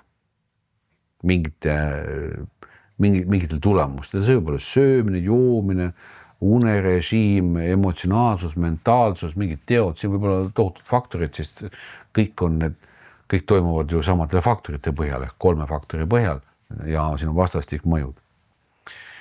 Ehk kui inimene suudab taastada selle triaadi talle omase sisemise konfiguratsiooni, peaks tervis korras olema. Nii et midagi on tuksi läinud siin nende asjadega. Midagi on paigast ära läinud. Ma lihtsalt kordan üle, et söömine, joomine, liikumine, tavalised asjad, eks ole, on teada, aga samas mõjutavad väga võimsalt siin ka neid protsesse, psüühilised protsessid, läbielamised, mingid sündmused, eks ole. Või siis näiteks on minevikust ette planeeritud nii-öelda mingi sündmus. Nüüd peab juhtuma see, et nüüd sa pead saama sellise kogemuse ja nüüd sa saad selle kogemuse. Ja nüüd sinu ülesanne on sellest läbi tulla. Kuidas sa läbi tuled sellest? Kas sa lepid sellega, kas sa oled lihtsalt teadlik ja tead, et see möödub, siis kõik protsessid mööduvad ajas, kas tuhmuvad või arenevad, eks ole. Või sa pead midagi ette võtma. Tahta on hea, aga ainult tahtmisest on vähe. Sest meie elu on toidukeskne ja toidukeskus tähendab ka tegevuse kesksust. Nii et selleks, et midagi muuta, tuleb tarbida, sisse võtta midagi ja tegutseda. Sisse võtta tähendab seda, et näiteks võtta häid mõtteid sisse, võtta häid emotsioone sisse, võtta sisse selliseid füüsilise keha tegevusi, mida ei ole ammu enam teinud, aga oleks vaja teha. Nagu, see on nagu toit, mis sa võtad nagu sisse, vaadetad nagu toiduna, eks ole. Mida siis liikumist, näiteks keha tarbib liikumist, on ju. Sa annad kehale liikumise toitu, kõlab naljakalt, eks ole. Aga samas, kui sa tal toitu ei anna, siis ta istub, eks ole. Nii et toida liikumisega. Vaata, kuula midagi ilusat, positiivset, mis toidab positiivseid emotsioone. Ära toida negatiivseid mõtteid ja emotsioone, näiteks meenutades mingisuguseid keerulisi olukordi, mis on elus kunagi olnud ja kes on süüdi. Ära too sisse tulevikku oma fantaasiate kaudu, näiteks mis on seotud ka hirmudega, kaotustega ja haigustega, surmaga ja nii edasi. Sest sa toidad ennast sellega. See on palju võimalusi, mida saab teha. Aga kuidas siin vahet teha, et kui mingi selline juhtum satub elus ette, et kas see on nüüd see, kus ma peaksin jääma kõrvaltvaatajaks, sellega leppima või aktsepteerima, või siis on see nüüd see koht, kus ma pean arenema, õppima kuidagi aktiivselt midagi tegema, muutma? Joogas öeldakse, et kogu maailm on siin ainult sinu pärast, et sind aidata. Et aidata sul targemaks saada. Aga targemaks saamine ei tähenda alati nagu see tarkuse juurde tulemist. See tähendab ka enda isiklike omaduste ümbervaatamist näiteks. Ka avastada näiteks oma iseloomujooned. Ja näiteks kui kritiseeritakse, saad selline, muidu jääb närvi, eks ole. Aga kui sa nagu tahad targemaks saada, sa kuulatad, kritiseerib mida, seda omadust, mul ongi selline omadus, tuleb välja, et see on halb omadus. Sain teada. Ja võtan ette ja nüüd muudan selle harjumuse kulgemist, selle arenemist. Muudan ta positiivsemaks või suretan üldse välja näiteks. Suretan välja tähendab seda, et jätan kasutamata. Aga see ongi õppimine, ma saangi teada. See ongi teada saamine. Mis ta närib mu kallal seal kogu aeg? Kuula. Vaata, kui sul on asjad, avastad, ongi, aga ta õpetab sind kogu aeg, aga see loll ei kuula ju. Kogu aeg vaidad vastu, tood tema puudusid välja. Nii et õpetamine leiab igal pool aset tegelikult. On veel selline küsimus, et mis on huvi oma olemuselt? Miks mul mõne asja vastu on huvi ja teise vastu ei ole? Kas huvi on ka karmiline? Huvi on ikkagi uudisimu, see on ikkagi soov teada. See viitab ikkagi juurde saamisele, see on ju ka toit, eks ole. Noh, kui on huvi seal, mida nad must räägivad, no näiteks on ju, siis sa saad, ja luul saad võib-olla teada ja siis arendad neid protsesse siin edasi, mida nad sus kõik räägivad, on susserdajad ja vastikud ja nii edasi võib-olla, eks ole. Huvi teada, milline su tervis on, näed nad oma analüüsid ära, saada oma numbrid kätte, siis läheb see protsess edasi, eks ole. Kas siis lähed mingit toidulisandeid võtma või lähed hoopis arsti juurde või sa saad veel teada midagi, eks ole. Ja kui sul on huvi seal, aga kuidas need planeedid ikkagi tiirlevad ümber päikese? Kuidas see ikkagi on võimalik? Gravitatsiooni vastu huvi tundma näiteks ja süvened sellest nii palju kui võimalik tänapäeva andmete puhul on, eks ole. Ja see on sul väga põnev, eks ole, kõik ja see nagu kisub kaasa. Või uurid, mis asi on teadvus? Väga põnev asi. Või uurid, huvitav raamat on, süvened sisse, saad teada. Eks sa nagu ammutad kogu aeg selle huvi kaudu seda teadmist, eks ole. Ehk huvi on nagu selline teada saamise ots, nagu siuke iminapp, mis on lahti, eks ole, siuke nagu toru ots, paad külge ja imed sealt teadmist sisse. Ükskõik missugune ta siis ka ei oleks. Üks teadmine siis kasvatab sinu mälu, väga paljud inimesed on ju mälu keskse teadmisega. Et ise kogenud ei ole, aga on kuulnud, et asjad on niimoodi, siis väidavad, et need, nii nagu see oleks nagu nende kogemus, eks ole.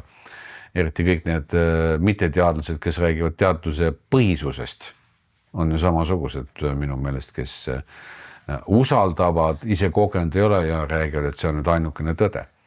Aga kindlasti need tõdesid rohkem, sest ühe sama nähtuse vaatajaid on ju tuhandeid, kellel on eri arvamus ja sellel demokraatia ju põhinebki. Nii et mina arvan, et huvi on väga oluline faktor ja huvi tõus kasutada, aga võiks võib-olla vaadata ka seda, et kas ta täidab sinu mälu, et pärast seda välja tuua ja tunda ennast uhkena näiteks või väärtuslikuna.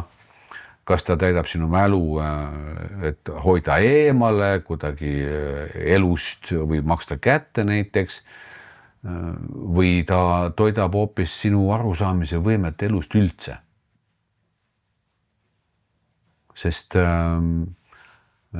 osadel inimestel on väga spetsiifiline huvi, aga seda huvi on võimalik ümber suunata natukene võib-olla fundamentaalsematele teemadele. Alguses see tundub võimatu, mul pole mingit huvi selle vastu on, eks ole. Aga too seda uut ainet sinna sisse, uut toitu huvile, hakka äärest peale kusagilt ja pane tähele, selle kaudu hakkab avanema sealt täiesti uus teadmine sulle, täiesti uus maailm. See võib olla väga-väga huvitav ja põnev ja kasulik. Et huvi ses mõttes on universaalne, aga kuhu ta suunatud on, sõltub sellest, millele ta langenud on. Kas see on ka miski, mis aja jooksul kuidagi vaibub või hääbub ära, et on sul veel millegi vastu huvi või enam ei? Mul vahest ikka on mingit huvi ka, aga kui ma ütleksin, ma ütleks võib-olla niimoodi, et näiteks vaatan uudisid, mis maailmas nagu toimub, eks ole, sest maailmas on ärevad ajad ja tahan kursis ennast toida lihtsalt. Aga samas, mis puudutab näiteks mind ennast, minu sees toimuvaid protsesse, mul ei ole see mitte mingisugust huvi, see on nagu tavaline juba, et sa paned tähele ja avastad, mis siin sees toimub ja et mul ei ole sellist asja, et istun spetsiaalselt maha ja hakkan nüüd midagi praktiseerima, et huvi tunda. Kindlasti see huvi ilmneb vahest, näiteks kui kusagil suutrites kirjutatakse 5 algelemendist, kuidas nad moodustavad kogu eksistentsi ja mida joogile annab nende elementide valdamine. Siis tahaks ju praktiliselt leida selle, millest nad kirjutavad, ehk seal tekib küll siuke nagu huvi.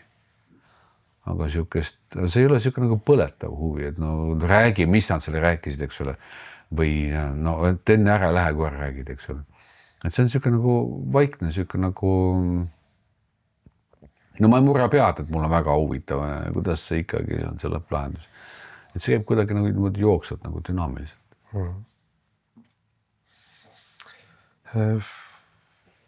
Vaatan kella, et aeg on tasapisi hakata otsi kokku tõmbama, et me tuleme ringiga selle alguse poolt juurde tagasi, et oli küll jutuks, et vaimne materiaalne ei ole kuidagi vastandlikud või nendest välistavad, eks ole, aga et kujutan ette, et enamik inimeste jaoks on ikkagi mingisugune siuke valiku koht, et kummaga ma nüüd tegelen, kuhu ma energiat panen, kas ma tegelen materiaalsete asjadega, rahaga või oma vaimse arenguga, et kuidas ikkagi siin seda tasakaalu leida? Et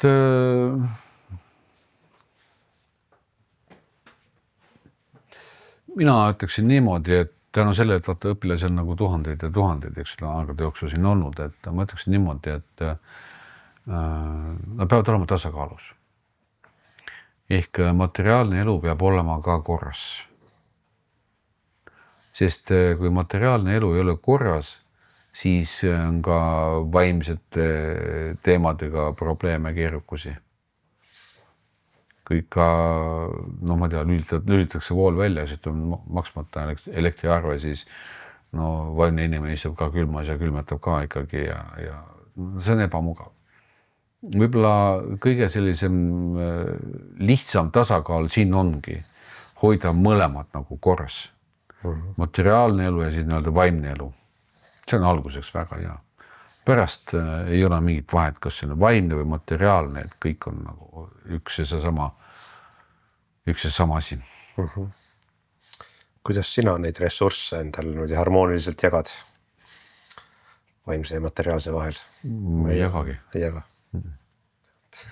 See on minu jaoks ei ole siin erinevusi. Piire ei ole vahel üldse.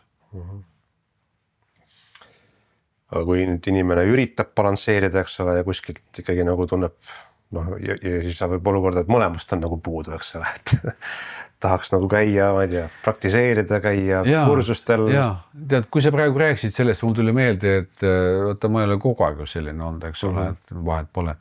Et oli ka, tõesti olid sellised ajad, kus oli vaja kursusele minna, ära sõita nädalaks ajaks ja tööjoost luba ei antud. Ma ütlesin, et ma lähen sellegi poolest laske või lahti. No et siuke. Ja läksingi, muidugi tulin tagasi lahti lastud õnneks, aga on ka selliseid juhusid olnud, jah. Oli see õige otsus tagantjärele vaadates? No tead, kui ma vaatan protsesse, siis kõik nad on tegelikult nagu summeerunud või niimoodi hästi jämedalt võttes ja toonud mind siia, kus ma täna olen.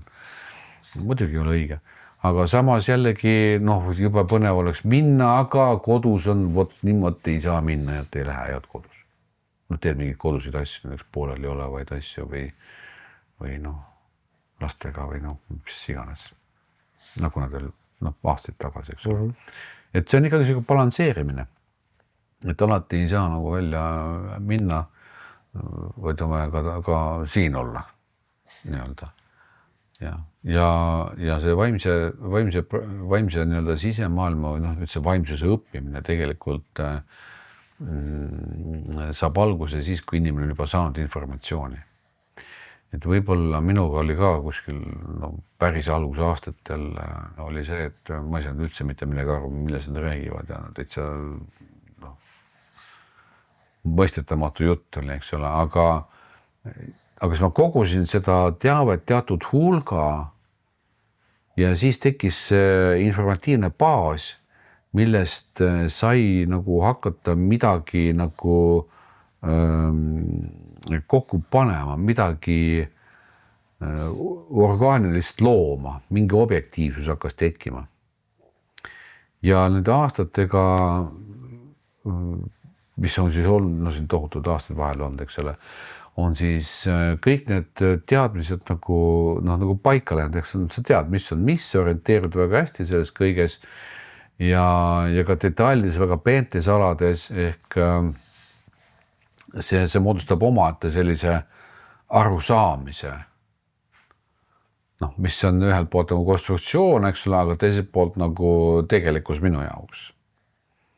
Sest igal inimesel on oma arusaamine maailmast ehk oma konstruktsioon, sest keegi ei väljenda ju mitte konstruktsiooni, sest maailma kohta ei saa öelda, kuidas vaatan maailma ühe sõnaga, see on terve ülesehitis. Ja minu puhul on oluline minu enda jaoks see, et see konstruktsioon on elav. Ehk seda saab kontrollida, kas see on nii. Kas see on ka sinu jaoks niimoodi? Mitte, et kuule, usu mind, mis ma räägin tõde, eks ole, et see on kontrollitav praktiliselt. See on minu meelest väga hea pluss asi. Ja ses mõttes tasakaalu hoidmine on oluline, sest vaata, kui sul on kodus, noh, kuidas öeldakse, nagu probleem,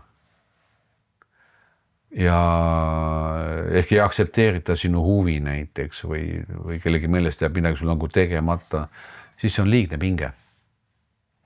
Ja sellise liigse pingsusega ei taha esiteks olla kodus, tahaks hoopis kuhugi mujale minna, näiteks vaimsete asjadega tegeleda. Ehk see ei sõltu tavaliselt ühest inimesest, kes on vaimsete huvidega, vaid ka sellest, kellega ta koos elab. Et millegi pärast on niimoodi, et ühe inimese huvid peavad olema nagu garanteeritud, näiteks tahaks koos käia kusagil, aga vaimsed huvid, näiteks kui ühel on teisel pole, siis see nagu ei ole aktsepteeritud. Et siin käib ikkagi vahest siuke nagu tasakaalutuse loomine kellegi enda vajadusest lähtuvalt, et mina näen, et see peaks olema nii, ja ma ei aktsepteeri, et sina näed, et see asi sinu jaoks on teistsugune, teistmoodi. Vot kui siin leitakse selline ühine keel, siis ma usun, et kõik need materiaalsed ja vaimsed asjad lähevad veel paremini tasakaalu. Aga kui ei leita? Kui ei leita, siis võiks öelda selle kohta ehk niimoodi, et siis on tegemist teatud piiratusega, mõistmises, arusaamises, teatud ignorantsusega. Ehk sellise pooliku vaatega, mis ütleb, et ainult minul on õigus ja mina tean, kuidas asjad käivad ja sina pead tegema nii, nagu mina sulle ütlen.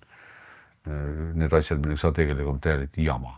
See on absoluutselt egoistlik vaade, puhas ignorantsus. Ignorantsus tähendab seda, et ma ei arvesta teise inimesega, tema huvidega, vajadustega, ei oska nii-öelda vaadata tema poolt ja käin talle kogu aeg ette oma kaarti. Et see on õige kaart. Sellisel puhul tüliprobleemid ei lõppe tõenäoliselt ära, eks ole. Ja siin on vaja siis vaadata võib-olla täpsemalt, et kas ja kuidas siis edasi. Ingvar, aga aitäh sulle tänase vestluse eest. Võtke heaks või ikka mitmusest tuleb öelda. Et aga võib-olla kasutaks juhust ja kuna järgmisel korral 12. veebruaril on meil selline teema nagu püha vesi, mis on täitsa mingis mõttes teistsugune kui tänane vestlus oli, ma kujutan ette.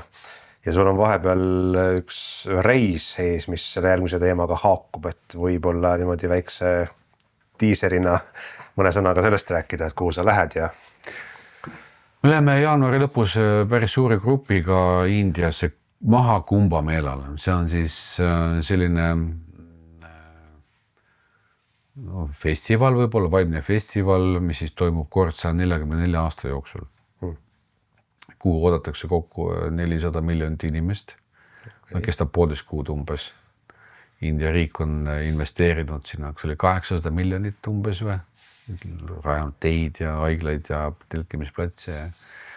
Ja seda festivali peetakse oluliseks, sest arvatakse, et sellel ajal Gangase jõgi, mis on teatavasti püha hindudele, saab erilise võime. erilise võime mõjutada neid inimesi, kes siis käivad seal siis suplemas.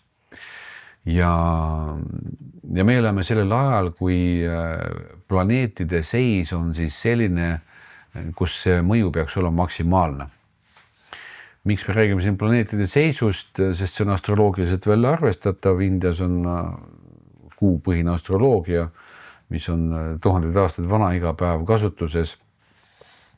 Ja soodustähe seis, mis tekib siis kord 144 aasta jooksul, tähendab seda, et kui võtame, ma toon näite sellise, et kui võtame suurendusklaasi, paneme ta siis suuname päikese suunas ja siis saame kõrvetada midagi, eks ole, sest kiired koonduvad kindlasse kohta, mida tavaliselt ei juhtu, eks ole, kui meil suurendusklaas ei ole. Siis planetaarne seis tähendab seda, et mitmete planeetide nii-öelda piltlikult need suurendatud või võimendatud jõud jõuavad täpselt sellesse kohta Indias, Rajprayagi, ehk tekib nagu selline nagu fookus vastava energiaga sinna sellesse kohta. Seetõttu ongi sinna siis vaja veel minna kogema seda sündmust. Sest need on need vaimsed jõud, mis sinna nii-öelda nagu koonduvad, eks ole. Ja seda peetakse väga oluliseks selliseks unikaalseks sündmuseks, mida saab iga põlvkond ei saagi vaata kogeda seda. Ja sinna läheb ikka väga suur grupp tegelikult Eestist, nii et saab põnev olema. Peale seda räägime siis pühast tähest. No just, et keda see teema kõnetab ja huvi pakub, siis 12. veebruaril tulge taas teadmiste teele ja saate rohkem kuulda ja võib-olla ka näha, kes teab. Aga siis muud kui kohtumiseni ja head reisi. Ja aitäh sulle ja aitäh kõigile.